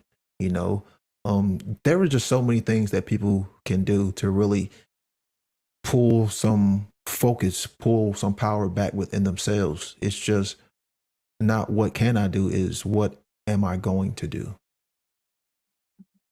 Yeah, man. Well said. And you ticked the box off of, that pranayama, baby. Fuck yeah. Breath work. Yeah. Yeah. And it's helped me out in a lot of ways of just, catching those ego impulse, reactive, states, or, like feeling that inner wheel turning too fast, and, like, whoa, hold up. I'm starting to get a little, agitated or whatever. And as much as we want to say it, it's like, and master certain things are still going to come up in our daily lives, or, even a month, a year from now, that are going to trigger us. And we just got to be ready and keep that, spiritual armor, righteousness, nice and snug within ourselves, and realize, like, we got this, it's temporary. There's a solution to these things, and we ain't got to overstress and overcomplicate any kind of situation. Take a nice deep breath, take a step back, and kind of see it from anew, and kind of, and that really, like, suppresses, like, these, explosions of emotion sometimes, especially when you first, a first reaction or first impression of a certain thing that we don't like or whatever. It's like, okay, hold on, Yeah, those emotions become hard. And that's the thing. It's like most people don't want to experience these emotions. And like that's the part that makes you human. And mind you, in the past 2 weeks, I've experienced a lot of positive emotions, just because things in my personal life have been going in the way that I want them to, because I, started creating earlier, and now I'm seeing things kind of play out. But it's creating a lot of positive thank you. Yeah, a lot of positive emotions inside of me. But the way that I'm feeling is fucking fantastic. So it's like, why would anyone not want to feel, how this way? But then those emotions kind of get put back in check when you see the grand scheme of things, and you're like, fuck, man, we're still fucking enslaved. It's like, damn, shit still ain't changing. So those emotions get put back in check real quick. But it's just those emotions are there for us to experience. They're not there to be suppressed. They're not there to be repressed. They're not there to be ignored. They're not there to be eliminated. It's being a responsible individual and learning to deal with those emotions. Like that's what it boils down to. Radar as well. Right. Yeah. Of course, things are gonna, not sit well with us if, harm is being done to us. Well, that's what the emotional response is kind of there for as well. But yeah, it takes a lot of mastery to develop certain, proper a higher ability to respond in regards to responsibility, right? And not Yeah. not accumulate, too much karmic debt with certain things. Because I mean, there's a certain fine line between, self-defense and actually, overdoing it almost, like Yeah. say, someone's, trespassing on your yard. Well, yeah, that's a natural transgression, but you ain't got to go shoot them dead for it, right? It's like we have a Yeah. neocortex, we're beyond the fight or flight modalities. We can raise the frequency and kind of keep things conscious. I would say Scary. if that was me, and if it was a Vatican priest or a politician crossing my yard, Have at it, man. they may get a different they may get a different reaction than the average Joe. I'm just throwing it out there. So yeah, the average Joe, yeah. But if it's someone who's like really doing harm to the human species, a really ignorant fuck, oh man. That's all I'm gonna say. Like, yeah. But that's something that I do struggle with because, like we see what's going on, and it's striking that balance factor and then being honest with yourself too to say like, hey, I'm not just going to stand there and just continue to let these things go on. And that's where a lot of people, fall victim to. It's like, if I had the chance to take out the individuals who are doing this to us, yes, I would. But I also still understand that those individuals would just be replaced because people really haven't changed their consciousness yet. So it's a double-edged sword. Even if we took out every single individual who was doing this to us, you would have to take out damn near 99% of the population because it's the 99% of the population that is doing this to us because they are the ones who have the true power. It is the individual in society that has the true power. So that's where I struggle at sometimes. All inverted, and 90% is just cheering on, the Kill Gateses and the Fauci ouchies and this and that. And you made me think of a funny name, trespassers, right? You got the Jehovah's Witness, but what about the Rona Witness? Like CDC coming to your door to, hey, free complimentary nasal swab. No thanks. I'm not down with that ethanol oxide shit that's on those things that actually cause cancer, apparently. On those nasal swabs. Don't know if you heard about that, but yeah. Yeah. What were you going to say? I actually met someone who had a daughter who was working with the CDC as an actual COVID responder. And when he was describing to me what she did, I'm like, how can you as a parent have the respect for yourself to even tell that to anybody? Because he's telling me this, and when you're talking to someone and you have to like catch yourself like, man, this person's consciousness is so low, like I can't even talk to them. Like that's how it was because he's bragging as though this job is so respectable.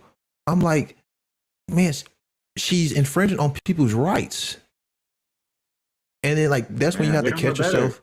Yeah, because like shit would get into a fist fight and then the guns would come out, because you're talking about like I get all that shit, man. But it's like I find it no different than when you're in a conversation and then a parent says, well, my child just joined the Air Force or joined them. And I'm like, what? I'm like, are you kidding me? That's the definition of a bad parent. Like why would you even say that? Like if I was a parent and my child told me that, I would probably go blow my, I think I honestly would go commit suicide. I would blow my fucking brains out, possibly. Yeah. Because that would mean I fail as a parent. Teaching them and stuff. Yeah. It would be a huge failure. Yeah. Like that just means you fail as a parent. Like in my eyes. I mean, like freaking, and not only in my eyes, in the grand scheme of things, because you're just producing a fucking order follower. Yeah. So. And on the medical order followers, they've been indoctrinated on a whole nother level, and they got.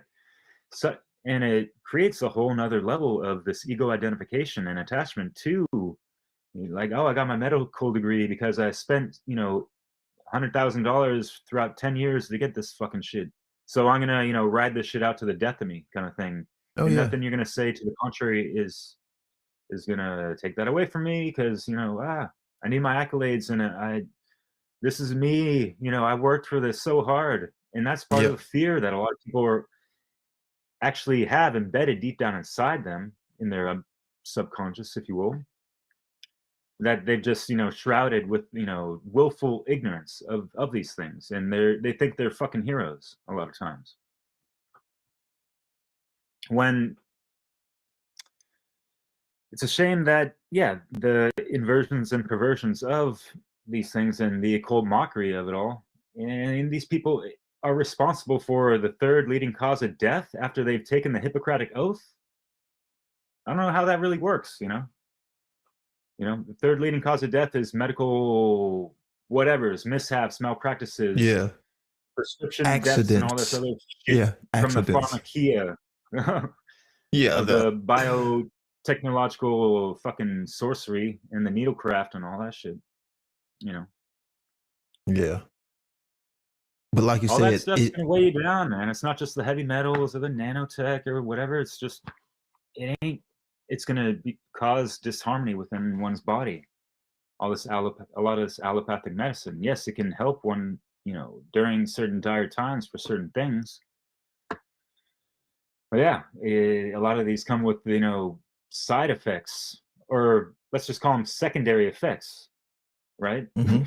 I mean, how many commercials do people see on TV with, whatever the fuck new, and it seems like some of these demonic entity type of names for these prescription pills, whatever, that, 30 seconds of, fast talk and, as if, just because they disclose that in a commercial, side effects may include, even cancer sometimes. Like, how is that fucking marketable?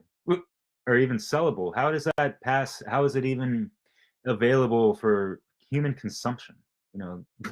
That's dark magic right there. Not to dwell on that, but that's the sorcerer. It's not a because the sorcerer, that's all. It's like the sorcerer is telling you what this thing's going to do to you, and telling you what they're doing to you. So it's like, okay, if I'm telling you and you're still doing it, then according to the sorcerers, her mentality, there's no karmic, hell consequences from that, which we all know that's a fucking lie. But that's how the sorcery happens, and how they think that they can somehow not be held responsible, which technically they are not, because they aren't actually doing it, but they are still, creating action and manifestation that is leading to that. So they still share some, have responsibility. It is the order follower, it is the useful idiot. It is that collectivist. Sure. Yep, that goes out and just does it. And but see, like, this is the mind control, because just like with every other situation throughout, history, is they all thought that they was doing the right thing. They all thought that they was doing the right thing. You didn't know that you was doing the right thing. Oh, you thought that you was doing the right thing. There's a complete huge difference, Hell, I could be thinking I'm doing the right thing as I'm going and murdering someone, but no, no, you have to know what true right is. And it goes back to the mind, to knowledge, is the knowledge has to be present there first in order for us to create right action. So if you want to talk about not being weighed down, well, what's one of the biggest things that weighs people down? Bad information. Because that bad information goes in, it's going to create bad forms of thought. It's going to create bad forms of behavior. It's going to create bad action. And that bad action is going to weigh you down. It's going to create, it's going to create more chaos in the physical realm. So bad information is one of the main things that is holding us down, because in this age of technology, when we have information at our fingertips, it is also so much easier to just flood, servers with bad information. And that's what we see, like in the whole TikTok, Facebook, like straight Instagram, it's just a flood of bad information as far as satanic. A lot of podcasts out there, even a lot of alternative media with all the gatekeepers, posers, fucking, controlled opposition, all that shit, or just all these limited hangouts anyways, it's you get a good couple snippets of some good information. Sure, we can all agree with that, but then poison the well with whatever the fuck and waste a lot of people's time with a lot of minutia. or trivial stuff or whatever. Yep.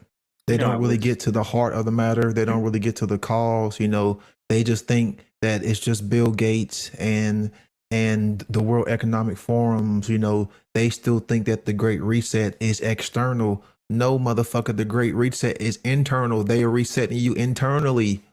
Like what you think the jabs are doing. They are resetting people internally. They are resetting the human genome. They're resetting your consciousness. They're resetting your DNA.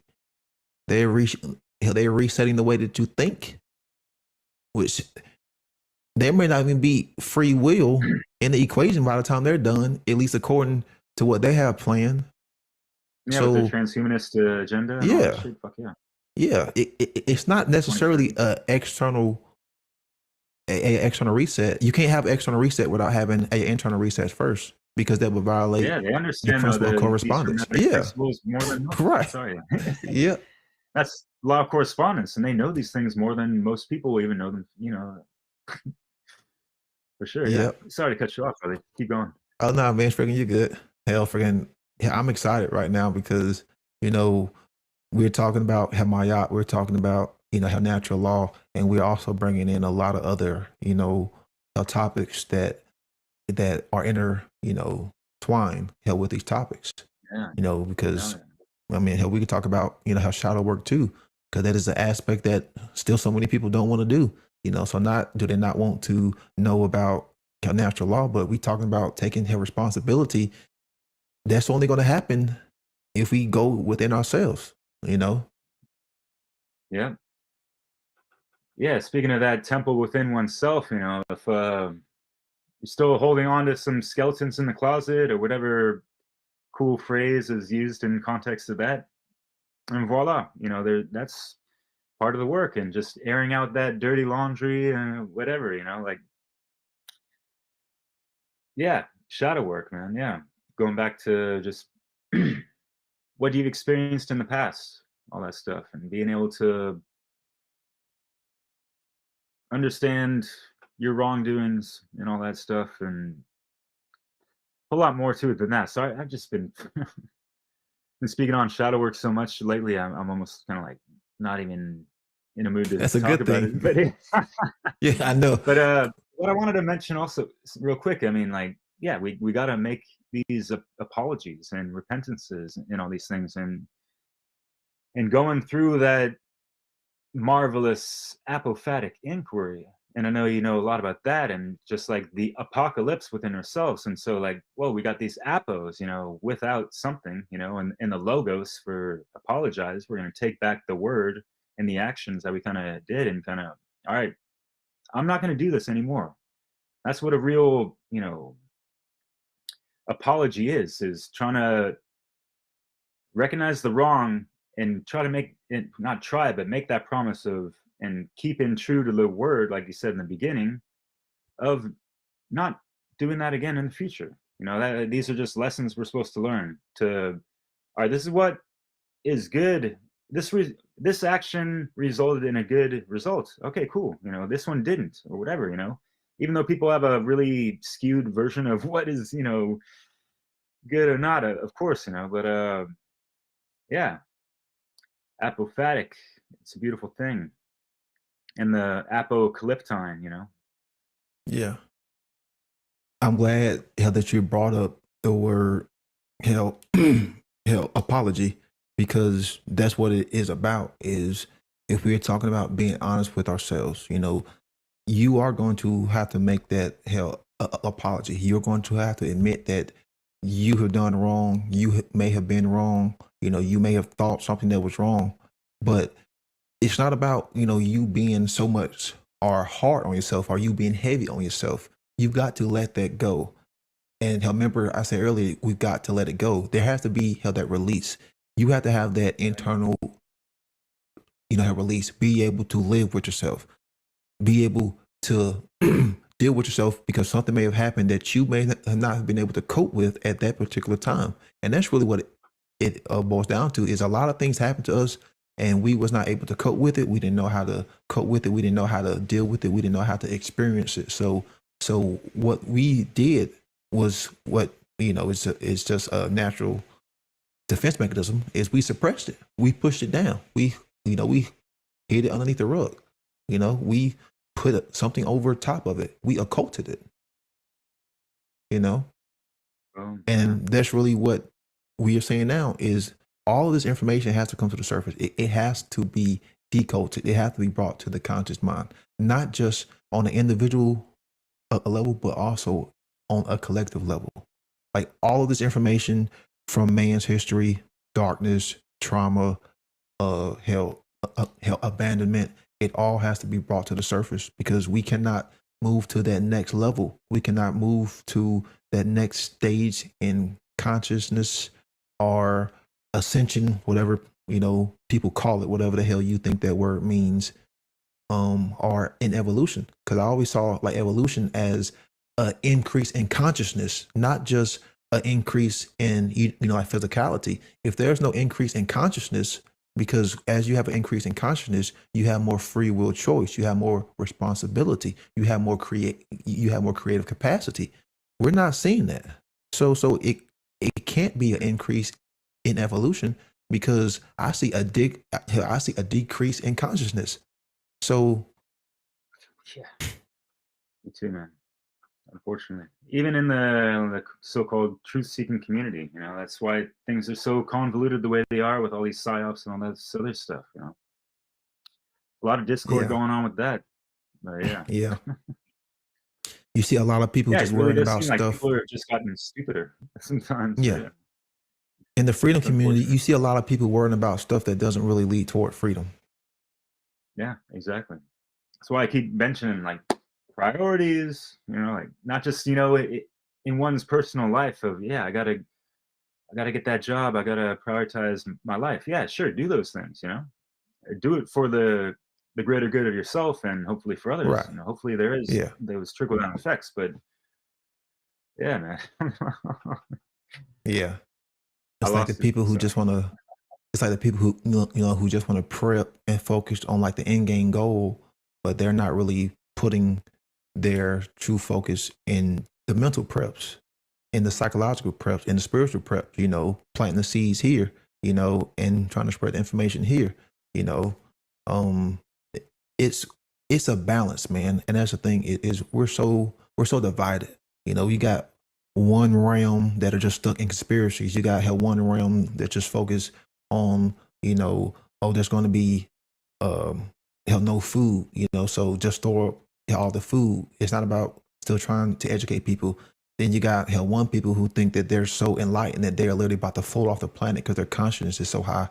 And then you have another group of people, who are just into the whole guns, aspect and the whole freaking patriotism. They don't want to understand that the external authority of man is slavery. Now, they don't want to understand that external government is slavery. And then you have the ones who know it all online, will respond in comments, tell you that you're doing a good job, but they aren't doing anything, which there's too many of those people. They'll, tell you great job, enjoy the video, and then they just go right back to being enslaved. Yeah. And that's, it's unfortunate. I got love for these folks. I got love for, end, we gotta. I still got love for them. But you're absolutely right, and I kind of refer to them as kind of like tourists in the truth movement or whatever, or like this ain't a spectator sport, as we've heard before. And even if people don't want to participate and get their name out there, or they don't feel like they have a voice and be on camera or whatever, there's so many different things folks can do. Y'all can be making memes all day, at least once a day. It's really not that hard. Or little you things can support like, the ones who are doing it too. Yep. That's exactly what I was going to get to. Like, if you got a little money to support folks, that helps out people beyond what a lot of folks, really estimate with all that. So like that's part of, helping the great work as well, because this is like a full-time job for you, isn't it? It can be. It's like countless hours. It can be. Yeah. And then too, like if you have a skill, like You know, like maybe you have some time at editing videos. You know, like maybe you are good at creating things online. You know, like maybe you can start to reach out to maybe, you know, like do some kind of services online for other people who are trying to get involved. You know, like there's a lot of things that you can do online as far as content creation to help other people if you aren't, you know, in a position to do it, you know, yourself. Yeah. Yeah, and So, obviously sharing, you know, great works of people, you know. oh, I'm glad you brought that up because that's something that I know there are a lot of people out there that are sitting on videos that are sitting on, you know, like a wealth of knowledge. Please post that shit online because the more information and knowledge that is out there, then the easier it's going to be for us to spread this knowledge. And we've seen all the videos that have been taken down. And I know on my Odyssey channel, when I first started, you know, I was uploading a lot of videos that were banned on other platforms. And then also I was noticing that there were like 5, 6, 7 other channels that were doing the same thing. And that's been 2 years. So just think of all the videos that we was at least able to re-upload that people have been able to Yeah. educate themselves on, you know, because we want to maintain our teacher's legacy too. You know, we had Jordan Maxwell, you know, pass away. We still want to maintain his Right. legacy. We still have to spread, you know, his videos. We have to maintain, you know, their legacy. That's how we honor, you know, our teachers. That's how we honor, you know, our ancestors. We maintain and they live through us by our words, by our deeds, by our actions. You know, so it is important for us to constantly keep re-uploading these videos. And that's how we keep that cycle of information flowing. And that's how we keep that light shining. Because if that light dies out, then how can we ever truly create any change if we cannot, you know, educate ourselves? Yeah. Yeah. And it's we gotta stay persistent and consistent as best we can and not be discouraged, you know, during these draconian days of what in the real fuck of everything, right? And yeah, the censorship is super real. We're both compromised to a degree with all that shit. But yeah, it's been great to see people, you know, repopulating all the videos and censored stuff, you know, on, you know, BooTube, whatever, onto things like BitChute and Odyssey for sure, LBRY, whatever. And like even you and I, we might just get a couple dozen views for certain videos, you know, after a year or whatever, but they're always going to be there for reference. And sometimes we never know in regards to like the view counts because YouTube fucks with that in Yeah. people's, you know, channels with all that. And for folks that also post things on Facebook, I mean, feel free to, you know, share these types of videos as well. And even if you're only getting like a handful of likes or barely anything, sometimes like, and I've had people tell me like, hey, Derek, man, thank you so much for posting this stuff.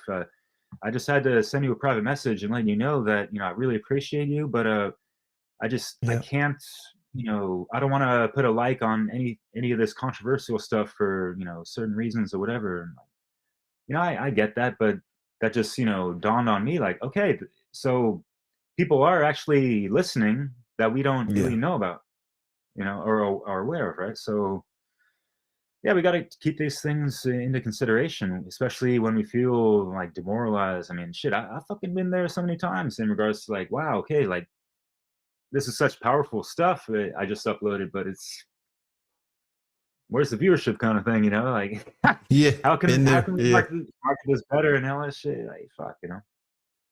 But yeah, we Yeah. just got to keep on keeping on, and right. So Yeah. And that's the thing is, you know, I've gone through a lot of Mark Pastor's work. I should say a lot. I've gone through all of Mark Pastor's work like twice. I've gone through his podcast twice. I've gone through all of his presentations twice. I've watched his natural law presentation 12 times. I watched his documentary like 4 times. But when he said this takes a lot of willpower and dedication and hard work, I didn't quite understand exactly what he meant until I started doing this. It takes an enormous amount of willpower, like dedication and effort, because it's so easy to just stop, you know, but it's so much harder to keep pushing, especially when you see you know, like, hey, you know, your videos may not be getting as many views, but then again, it's you have to think to yourself, well, am I really putting out content for the views, or am I just putting out, you know, the content because it's the right thing to do? And that's what always, you know, how pulls me back into, you know, how the fight is. I'm not pushing for the views. You know, how that's what the group does. You know how that's what the collective does. Do you like my video? You know, hit thumbs up. It's like, man, that sounds so fucking kindergarten. You know, I'm just putting out the shit because, you know, that's the moral responsibility that I have and service the truth. You know, so that right there always kind of pulls me back into, you know, how my center and how my balance. But it can be hard, you know, and I definitely understand and sympathize with anyone who feels that way, because, you know, it's almost like we're fighting a tremendous tide and we keep getting swept back to shore every fucking night. Yeah, man. Yeah. Fuck yeah. Well said. Yeah, so I know But we've it's been going not for almost being 2 washed hours. up on the beaches of disparity, but you know. Yeah. Yeah. We've been going for almost 2 hours, so hell, I'm starting to get hungry. So yeah. Yeah, you got any That's closing funny words? because yeah. And this is coming from a man who's, dude, honestly, I basically eat about 2 full meals a day at best. Oh yeah, I heard you. Yeah. And there's a lot of times where I just feel the urge to just want to be in that light body, and I don't want to eat anything. Like I'm on that kind of a frequency a lot of times. It's almost 4 o'clock today. All I Yeah. had was a couple sips of juice. Nothing. I haven't eaten anything. Mm. It can be like that for me so many days, but you know, whatever. Keeping it light as a feather in any kind of weather, no matter Oh the no, endeavor. And this was actually a not good gonna be all topic. clever, but Yeah. you know. Nah, because But yeah. So to how do you want to conclude this? I'll do the plug-in stuff later, but yeah. oh no, On that. to kind of get back on the whole eating aspect, hell, I forgot that we had did that video on LIBERcast, and we kind of talked about that. Yeah. And that was actually a good talk, because I think a lot of people do kind of get stuck into like the whole, you know, veganism. You know, if that's the way you want to live your life, you know, that's one thing. But I do think that there is a way that we can live some kind of symbiotic relationship with animals and still provide the whole love, and still, you know, possibly use their raw materials in a right, loving way. You know, like after they have at least, you know, have made sure that they've gotten to it first. But it was a very enlightening, you know, conversation, and I think it was one that should, you know, like get people to kind of think outside, you know, like of the box, because in the natural law community, there is, you know, like, oh, it's got to be, you know, held this one diet and it is the only way. And it's like, you know, we can't, like, we don't want to appear to fall into any forms of religions, you know, like it's got to be this one way, like so. Yeah, then it can just take on Yeah, because it just creates more in-game fighting. Yep. Yeah. Man. But yeah, and what I just try to keep it real and understanding the grand scheme of things. That we're in a fallen time matrix, and that can be interpreted in many ways, but we're just really severely disconnected from source. We are not self-perpetuating life force beings at this present time and moment.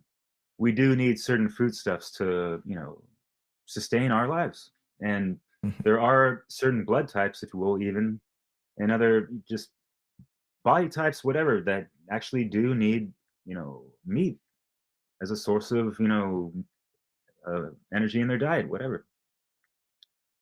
C'est la vie, you know, like we're not all 12-stranded, you know, Hyperboreans that are just breatharians, right? You know, that's, you know, in the ancient future, but we'll get there.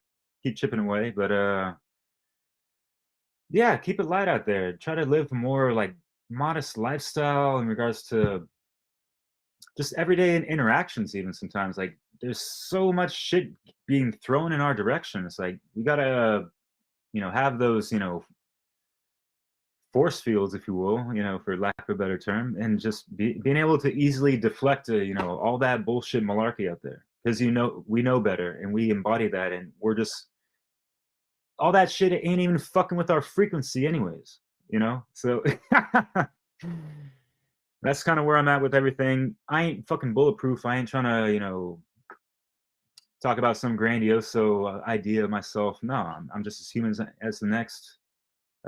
Still trying to walk up Jacob's ladder, whatever the hell, level up, and keep on doing the right thing, you know? Yeah. Hell, I hear you on that. Yeah, I'm the same way. People would be surprised how long man has been trying to make sense and depict this thing we call reality since day one, you know? So hell, we are no different. We're trying to make sense of all this craziness too, you know? So hopefully it's these discussions like that, you know, how that can bring more light to these topics. But yeah, totally understand. Yeah, man. Hopefully folks will feel lightened up about this, but if not, hey, check out Brandon's beautiful presentation on Maat, and there's so much more to it than that, and you definitely touched on a lot of things that folks can learn a lot more. And I mean, I didn't really touch on it much at all, especially in the beginning, but yeah, I did a, you know, almost 2-hour long video of my own, which is just music, but also, you know, threw in some of those wonderful audio samples from the likes of, you know, Mark Passio and Manly P. Hall and others who have done some great work in regards to teaching me about, you know, the essence of Maat and her principles and all that good stuff. And yeah, throw in some interesting visuals to all that as well. And I was listening to that, you know, kind of getting into the vibe and spirit, as well as, you know, going back to your presentation before our chat today. And dude, there's so many songs that I selected for that project that just, you know, get the tears flowing, you know, straight up, you know. But yeah, that's been my specialty of mixing truth-infused tapestries to help spread awareness and love and higher vibes and all that good stuff. So yeah, check it out sometime if you like. It ain't on YouTube because of things that we mentioned in the past, but thankfully there's the good folks at BitChute and Odyssey and all that other good stuff. And yeah, you can find us on there and try to get there more early, more often, because yeah, it's cracking. There's so much more information over there that you just can't find on YouTube anymore. It's just not there. So if you really want that good, yeah. Now, on over to the wild side. Just kidding, but yeah. One question I wanted to ask you, because, you know, like I've listened to a lot of your mixtapes and I love them. And really, thanks. I noticed like your genre is from like late 90s to like late 2000s, you know, because you seem to be around my age, because I'm 36. So like, how did you keep like all of that music stored, or like freaking like, because I'm like, man, like it's like it would seem like it would be a lot, and then to like just keep it all like collected and to find it, because it's like certain verses, you know, like from a song. So it's like how did you manage all of that, man? Because like I know that like freaking ain't easy. When I moved to France in 2010, and when I was preparing to leave, you know, I was like, damn, you know, like realizing that music was going to be my best friend out there, pretty much. I going to a new country and all this stuff. Of course, I had, you know, love of my life and all that good stuff, and that was fine. That was more than enough for me. But you know, it's nice to have something, you know, that's, you know, reminiscent and, you know, hometown friendly, if you will. And growing up in the Bay Area, there's so many conscious hip hop artists out there, and other musical genres, of course. And you know, it sprung up from, you know, like even the Black Panthers and all this stuff, and you know, civil rights movements, and so many things within the local area had a, you know, huge influence on these things. But to, you know, make it short, and just like I had all these, like, I'm sure your music has been stolen many times growing up or whatever. You got your CDs jacked or whatever, even tape cassettes. And you realize, like, okay, like just like we were talking about with our material, like every video that we're doing right now, we gotta have like backups on backups and all this shit, right? So that's what I was doing already with music and that sort. So I had, you know, a stack of, my all my MP3s, and I got a new computer, and I just a lot of free time I had there because I went to France in a wheelchair after doing knee surgery. I used my free time pretty wisely, I guess. So just one of those things that you wanted to get around to one time in your life when you had some free time, and you're not so fatigued by the rat race, wearing a sad face and all that shit. But yeah, just I took the time, and like being on a Mac for the first time, and going through iTunes, and yeah, just taking a liking to it, and just organizing all my music and listening to it as well. And like when I had my awakening, like I had my inner ear wide the fuck open, and also just like my memory as well of things that I've heard. And I remember a lot of these, conscious hip hop tracks that spoke about these things that I was already, and it's like I was aware of them, and I had inklings of, Freemasonry and all this stuff when, listening to this stuff in later years of probably maybe high school, but all that shit goes over your head if you're not, keyed into these things, right? But later on, you're like, and dude, I had tears of joy and just like all types of emotion, listening to that music after, coming into that full awareness of things. Well, not full, but higher awareness. And I'm like, wow, like these guys knew what the fuck was up, like, like before like the explosion of the internet type of shit. Like, and that just intrigued me so much. And just I was compiling playlists already on certain themes, but I just took it to a whole new level to, really have in mind of just like soundtracks to awakenings, and fucking, we're going to be talking about this subject on the esoteric side or any side. And I love this medium of expression and the format that I've had. I mean, like, yeah, the DJs are going to do a set for an hour long or whatever, but how many are actually going to be the DJ selector coming a little bit better with the quality of sound and the lyrics, like all killer, no fucking filler type of shit, None of this, low level vibe stuff. When we're talking about material stuff, appeal to ego, appeal to, whatever you want to disrespectfully call women as well, all that shit. Yeah. But no, let's keep it more on the spiritual side of things. And yeah, we're going to dive into this conspiratorial stuff. But yeah, and that was just something that I found to be that word sound power. So fucking powerful. And I don't really know of a music genre that hits on it the way it does, and there's magic within all genres of music for sure. And I had a great discussion with Fred about these things on LIBERcast. But yeah, man, it was a hell of a journey, and realizing that, dude, that it's not good enough. I got to get my name and voice out there as well. I got my Awakening Mind moniker, and that's all cool and this and that, but we're still living in a state of slavery. I'm still realizing that, even people close to me that have followed, some of my musical projects and listening to them, they're either not impressed or didn't really heed the messages that were in there. I mean, yeah, of course things can still go over people's heads, but it's like, sometimes I'm like blatantly spelling things out. Like, yes, government is fucking slavery type of shit. Yeah.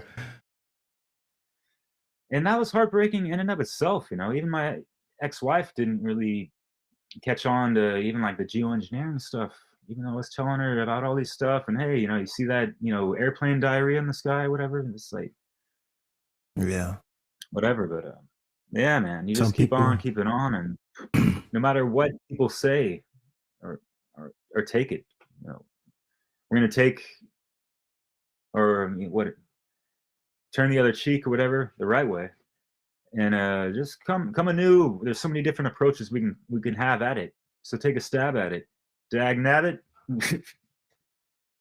So yeah, that's the, what is it in Rosicrucianism, where like that sacred term, the verb try, right?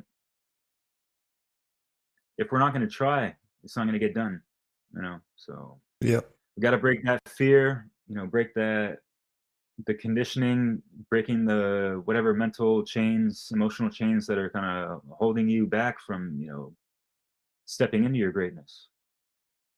Yep.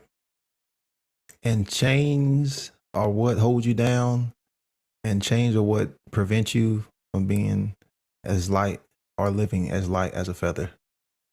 And before we go, I wanted to let you know your natural law mix. I would put that in my top 5 of videos as far as importance, as far as understanding natural law, because it comes from the hip hop and rap, and it's just so many verses, and it's just it's so in your face. And then you have Manly P. Hall, you have Mark Passio, you have Seth Boza, you have a Native American elder who's speaking some very, very important words, and that video right there is very important. So I'll make sure to post it, and I hope that everyone will go out and check it, and check out some of your other videos, because you put a lot of esoteric mix, a lot of playlists, and it's all forms of topics in music. And that's why I had to ask that question, like, man, how did you keep up with all of that music? Because I know it took a while. I know it took a while. Yeah, I was kind of a hip hop nerd back in the day and stuff. Not a motherfucking wigger or whatever the hell, I wasn't an inspiring rapper or whatever. I wasn't aspired to do that. But yeah, I love it. I love the conviction behind it and all that. And man, like, yeah, your words touched my soul, man. I really appreciate it. And yeah, that natural law mix does touch on Maat a good amount as well. There's that. It's more of of how humanity is going in the wrong direction towards Ishfet and all that stuff. But yeah, I definitely love the teachings of Native Americans and stuff growing out. I mean, all over America, North America, that exists in Canada as well. I don't know if you where you grew up had that in any kind of curriculum or community settings. There's like Indian guides out here, or even like Cub Scouts. Even though Cub Scouts is not really, Yeah, that's like whitewashed version of whatever, But yeah, we can align to like a lot of these Native American teachings and animism as well that fall under a lot of the natural law stuff. So yeah, there's so many ways, and it's so beautiful that way. And just we got to take in the good and kind of weed out the bad, like you were saying, and using that disciplined discernfulness. But yeah. Yeah, Brandon, it's been a real pleasure talking with you, and learning a lot from you and everything. It's been great. Yeah. And Derek Helfer, I want to thank you for reaching out to me, and I definitely want to have you on again. Maybe we can dive more into music. Because music has always been one of those things that has inspired me, and music is one of the best ways to plant seeds as far in knowledge in people's minds. So, real talk, man. Yeah, I would love to do that, man. Yeah, sounds good. But make sure that everyone goes and checks out Derek's work. I'll make sure to have everything linked in the description, and make sure you go and check out the Freedom Under Natural Law 2 conference. Those videos are still online, and please go and check out the Shattering the Illusion conference that is coming up this Saturday. Peace out, and please enjoy the rest of your day. And remember, government is slavery. Lex Rex, yo. Symmetry, it's all within me. Sacred like an eye in a shade tree. I finally touched upon purity, so I stand in victory. Only me, only me, only me. Eternal symmetry, it's all within me.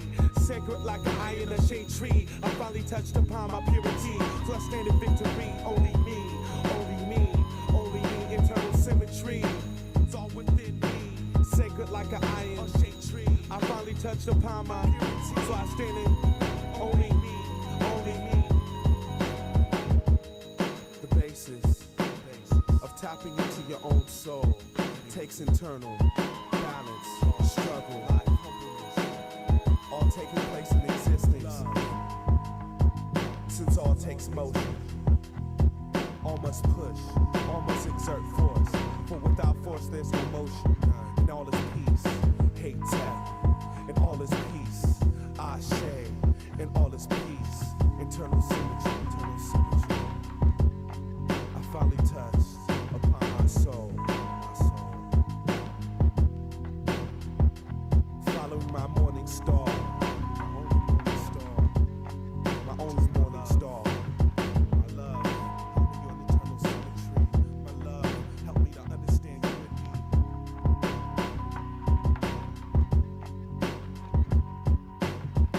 First to seven chakra. Please gain balance. Take my challenge. Take my life as a crown to live.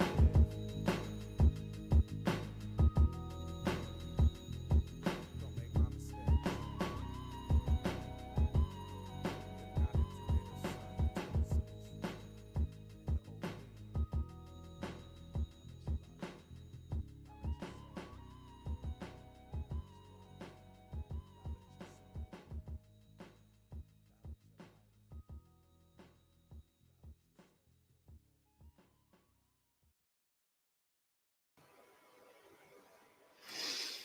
Wow.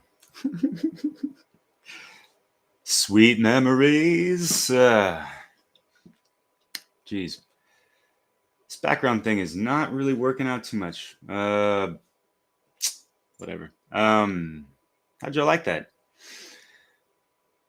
Yeah, that's first of all, I want to apologize because I think I didn't have the best internet at the time, and there was like a slight little delay, which is why, I might have spoken over him a couple times, and yeah, it was really kind of one of the first cats I've actually reached out and did a interview with, actually. Aside from Mario West, who I had an interview with around that same time, and yeah, it was before One Great Work Warriors, our crew. Brandon's up in there. It was pretty much created by Chris Jansen. But yeah, then Dissolving the Divide, and just like I've spoken with over 100 people, probably like 150 since this interview I've had with him. And yeah, I spoke with him a couple times, actually. There was a really cool series of roundtables on the LIBERcast, hosted by Fred. And yeah, that was cool. That was referenced about an hour and a half ago, if you will. But anyways, yeah, that is such a cool conversation, and I will have him back on for a little bit after I showcase this presentation that's in the background.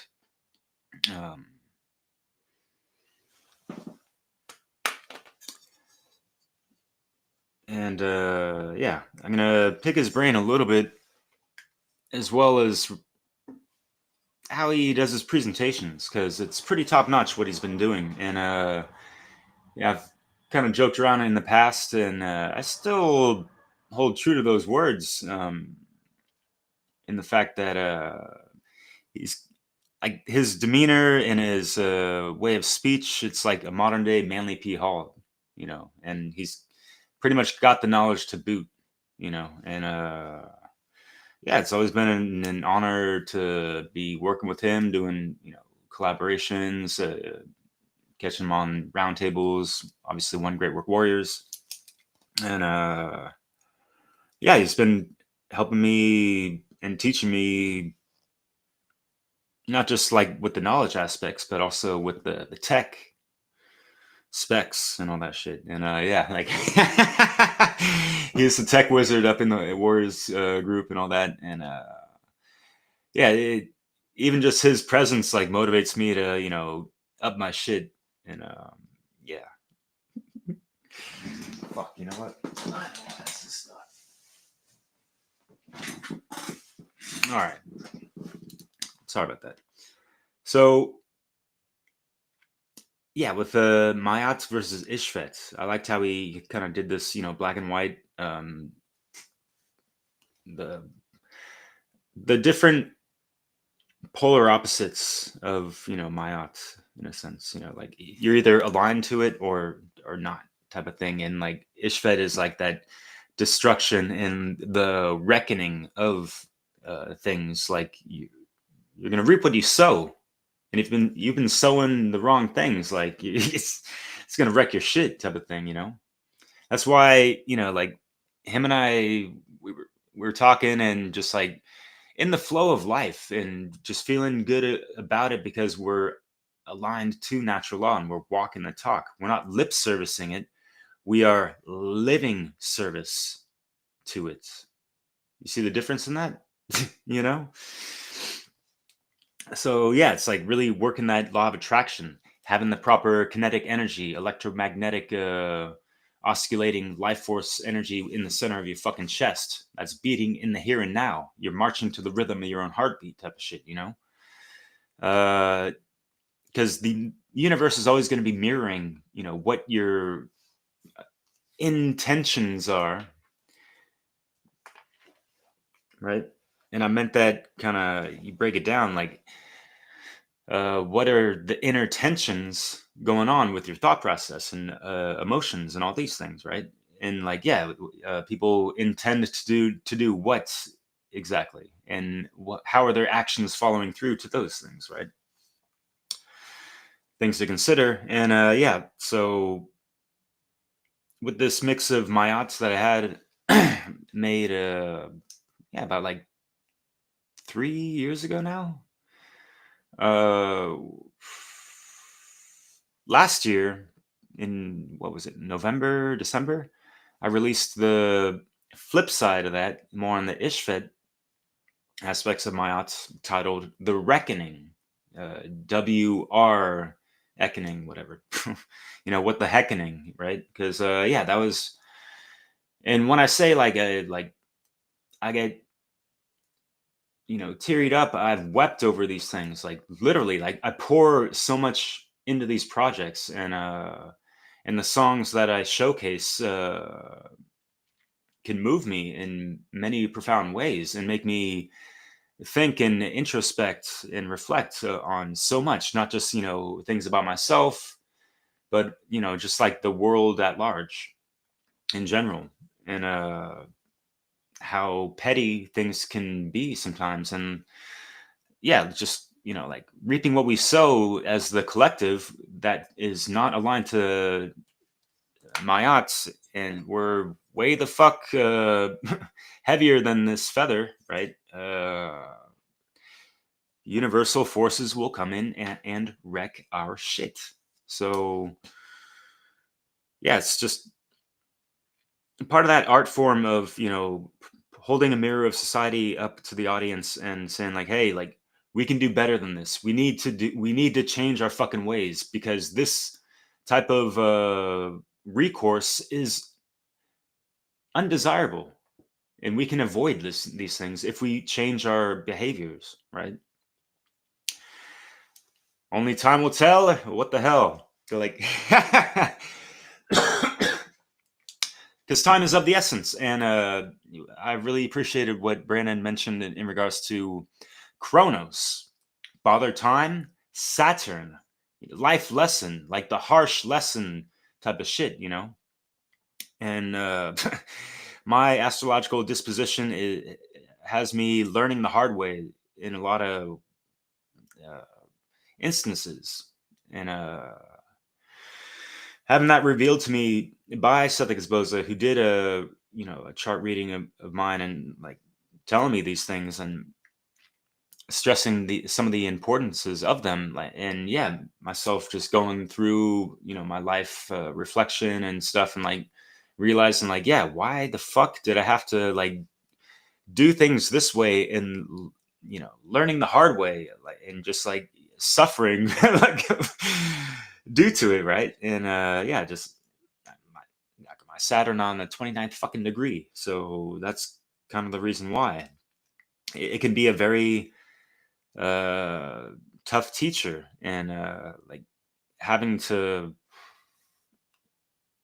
find that discipline through those hard lessons can take a toll, which is why I've been so interested on trying to get my heart as light as a feather, because it's been through the fucking ringer, So yeah, in regards to Chronos and all this stuff, I mentioned briefly just like the whole fallen time matrix, and you could tie that into the whole phantom matrix, Saturn moon matrix, if you will, the fucking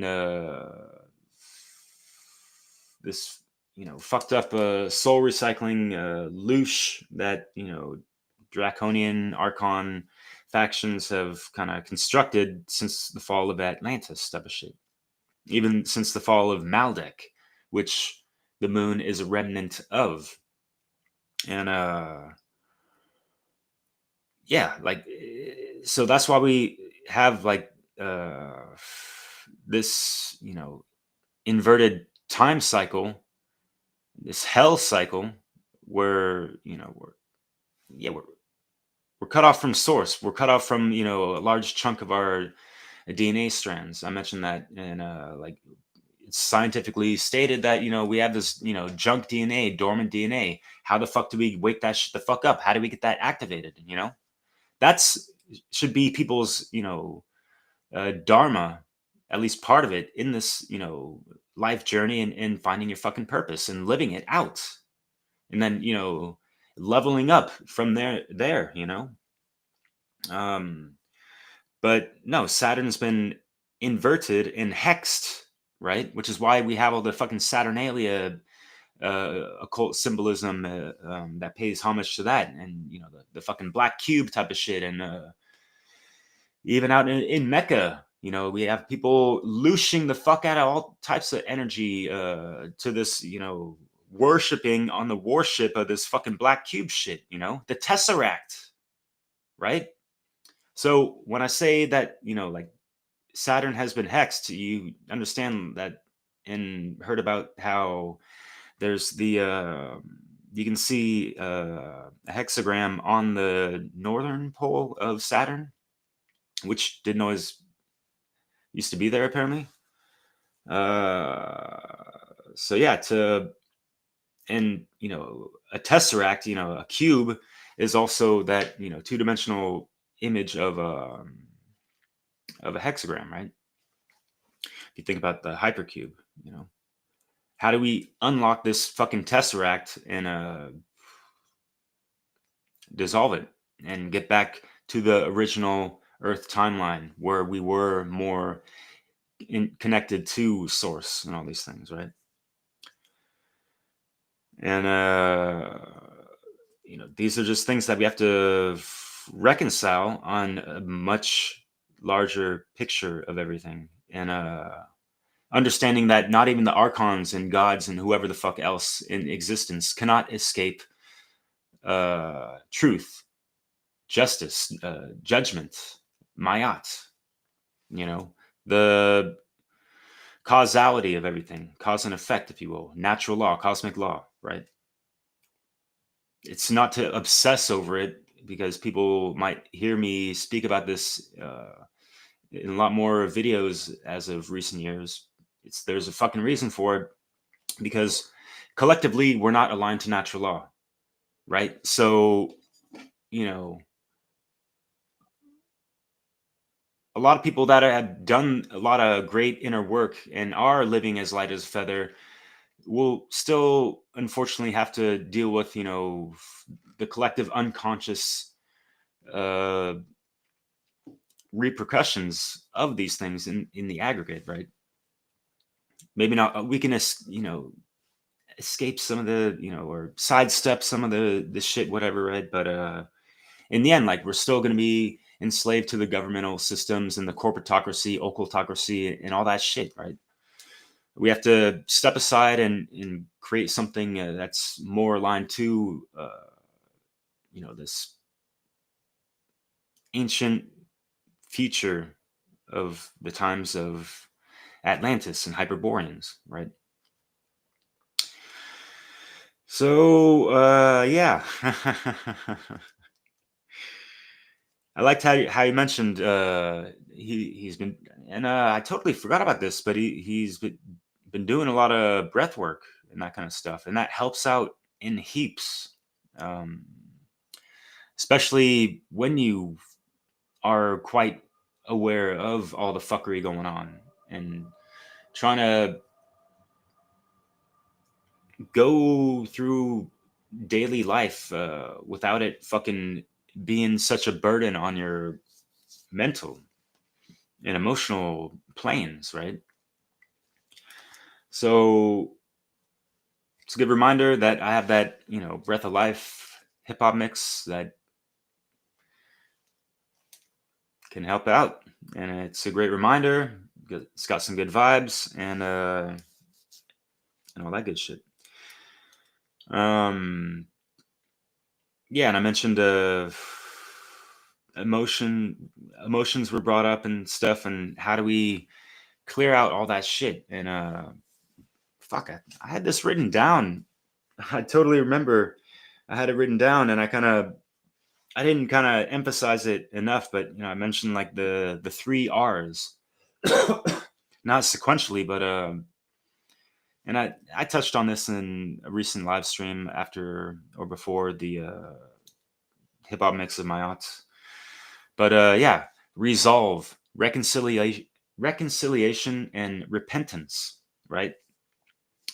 Those are 3 key tools for us to delve into in regards to our inner work and our shadow work, and just our daily operation and interactions with things that are going to come up. And this is how we work our magic, and that's part of the definition of magic, is to organize the chaos and alchemize it, right, to make right from what might have been wronged, right? And understanding what kind of roles we've had on the wrong side of things in the past, to reconcile with that, repent, and resolve it, right? And it could just be just the shift of attitude and the shift of changing your behaviors and thought patterns, especially because it all goes back to your state of mind. First cosmic law principle, right? So things to consider. And yeah, it is worth mentioning. I said that emotions come up as a radar. When we get triggered, or certain emotions come up when we think about things, or people say whatever to us, or we see things happening, and are we able to suspend our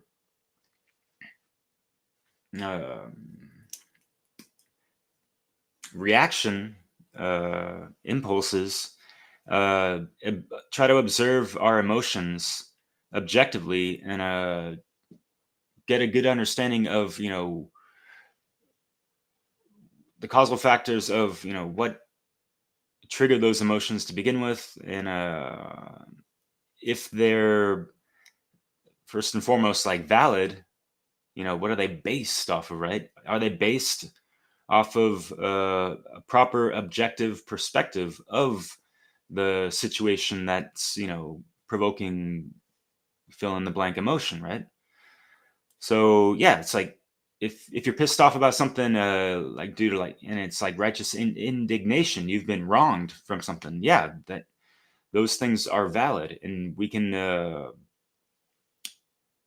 scale that back and be more present in the moment to resolve the issue, and not have some kind of karmic baggage due to these little trivialities, after the fact type of thing. We're able to deal with it in real time and get over it, maybe even, turn frenemy or enemy into more of the contraire, mon frère, you know, like my brother, you know, what's up? But if people still want to be stuck on the falsehoods and operating like a dick or whatever the fuck, that shit's just got to be cut the fuck off, you know, especially if you've kind of mentioned like, hey, like, stop doing that, or this is not good behavior, blah, blah, blah, you know, like, and they continue or persist and this and that. And it's like,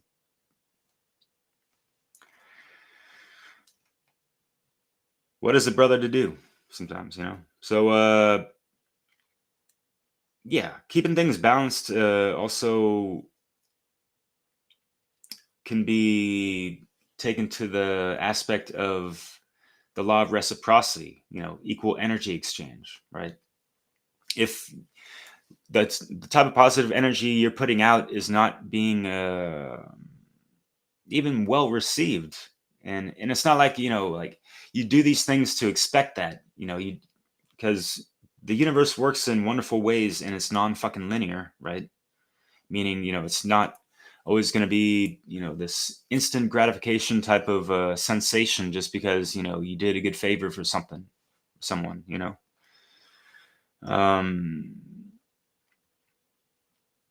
But there are, you know, environments and, you know, even like people growing up in like a toxic environment, if you will, or your parents are narcissists, you know, and they're feeding off the energy of the kids and this and that,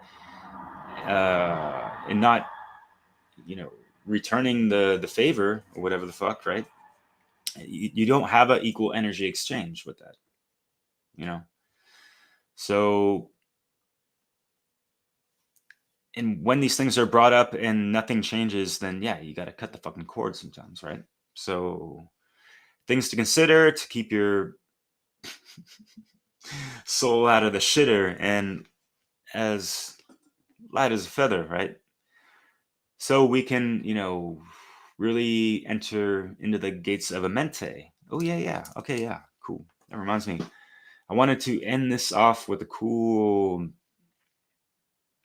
video that I did include in my hip-hop mix, Maat. But in case you forgot, gonna run this down the line. It's just like not even 3 minutes, but the 42 affirmations of Maat, good old ancient Kemetic teachings. And this is by a YouTube channel called Visible Thought. So, voila. The 42 principles of Maat. The goddess Maat, as the cosmological origin of Kemet, rule of law, Maat is designed to avert chaos and maintain truth. The iconography for Maat in the hieroglyphs depict the single ostrich feather, worn as a symbol of life, everlasting life, and the fusion between male and female energies. The 42 principles of Maat were written at least 2,000 years before the 10 Commandments of Moses. This is one of Africa's and the world's oldest sources of moral and spiritual instruction.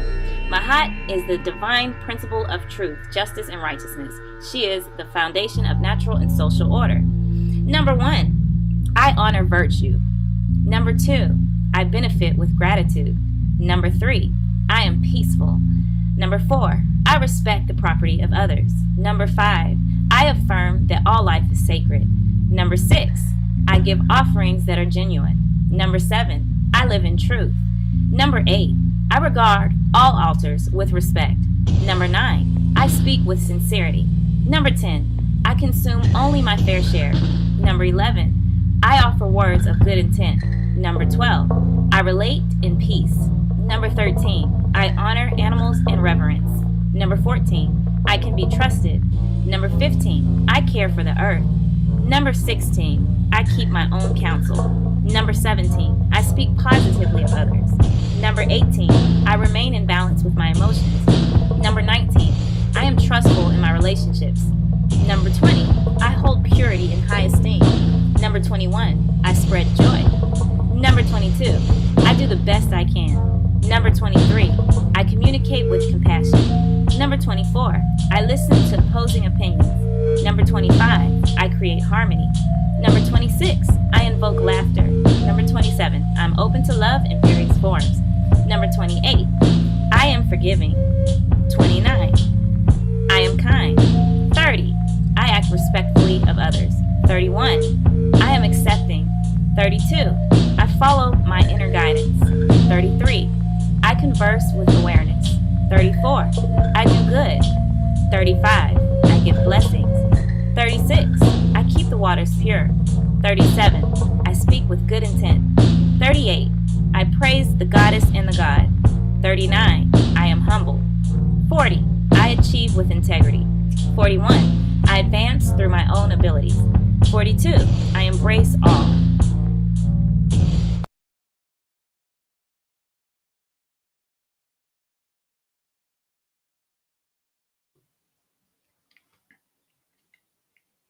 That was cool, right? So yeah, we have to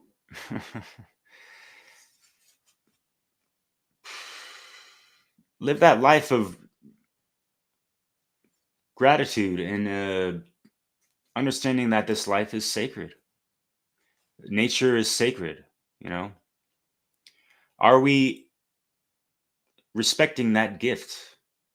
Even just by being present, right? Being mindful of these things, right? Keep it balanced, right? And give it your best. Let's not just, assume that everyone's out there giving their best, because, I've yet to really see that.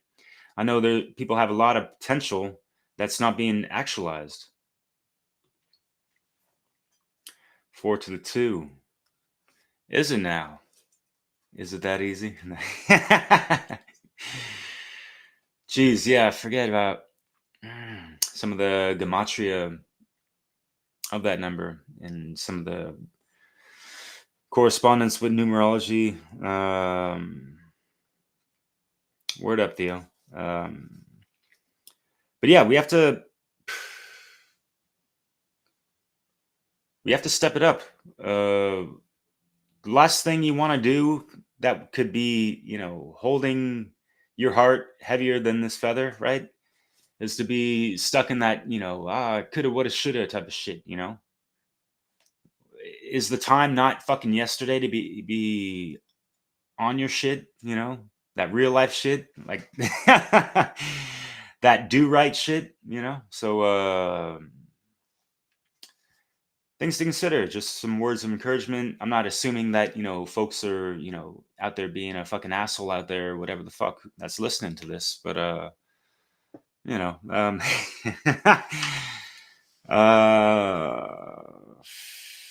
it's just to inspire for folks to be striving higher, right? And yeah, let's focus on the priorities of, like Brandon was saying, and we speak about this in the, even the One Great Work Warriors Telegram chat, of just the priorities. And him and I were talking about this before the group was even made, and we're still kind of like scratching our heads about people not getting the fucking priorities straight, right? So we need proper sovereignty. That's the priority, right? It's not about, arguing about who has the best fucking diet out there and this and that.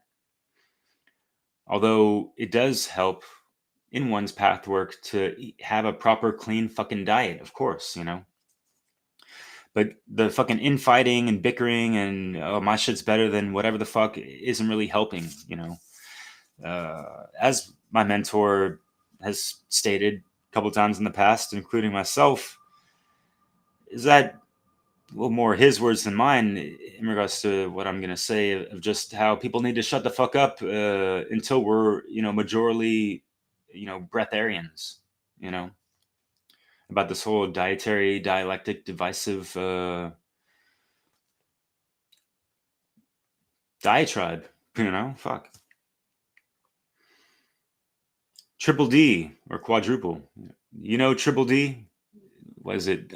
Diners, Dives, and Dashes on the Food Network.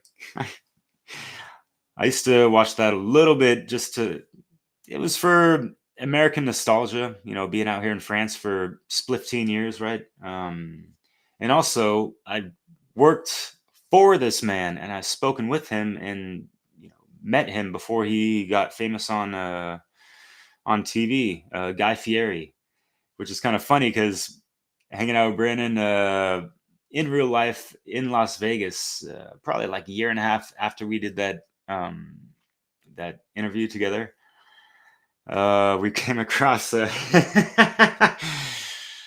like restaurants in Las Vegas on the Strip. There's the Guy Fieri Experience fucking restaurant. Oh, what's it called again? Flavor Town, I think. Just like walking by these things, just like laughing about it and all this stuff, and thinking about how so many people emphasize the flavor of things and how it tastes and how it looks, and being a fucking foodie about that stuff, and totally negating what's fucking just like healthy and what is the more aligned to natural law, and even talking about Native American culture and how they respected the dead and respected what they consumed and kind of gave it a peaceful tribute and respects to their animal spirit and that type of shit. How many people do that are eating meat? I haven't eaten meat in like 8 years now. But yeah, I wish I did do more of those practices when I was consuming animal products and that kind of stuff. Things to consider. And as I mentioned in the discussion, and I'll continue to say, because I have real life friends that suffered quite a bit health wise when on a vegan diet, including miscarriages and shit. Like not all fucking blood types and body types in this current space time continuum can handle a vegan fucking diet, and people just need to shut the fuck up about it. All right. People that are consuming meat can still align to natural law in so many fucking ways and be a great agent of change and solution oriented actions in this world. We need people of all different backgrounds to make this shit work, right? So as long as we understand certain priorities, and then we can definitely strive to have more sovereignty for our animal companions, brothers and sisters out there. Unfortunately, we're not at that fucking level. We're still in a fallen time matrix. All right, consider the cosmic history chronicles of things and like the bigger picture of all these things, right?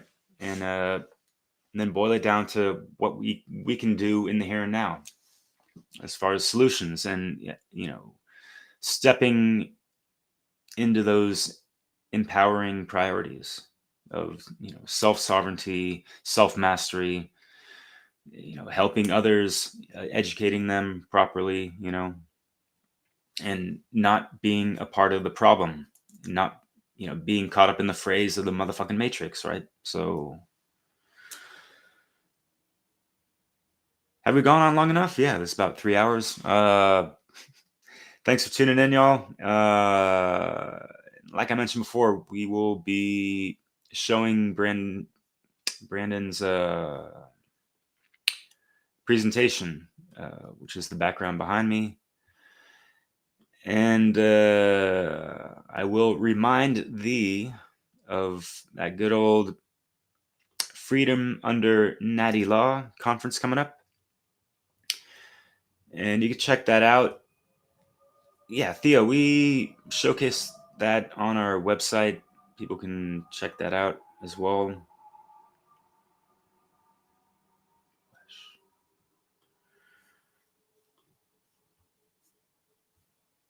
As well as plenty of other things to consider in regards to Maat, natural law, the Hermetica, Taoism, and a lot of other great content creators that teach these things. So, with that said, I wish you all a wonderful day out there. And save the date.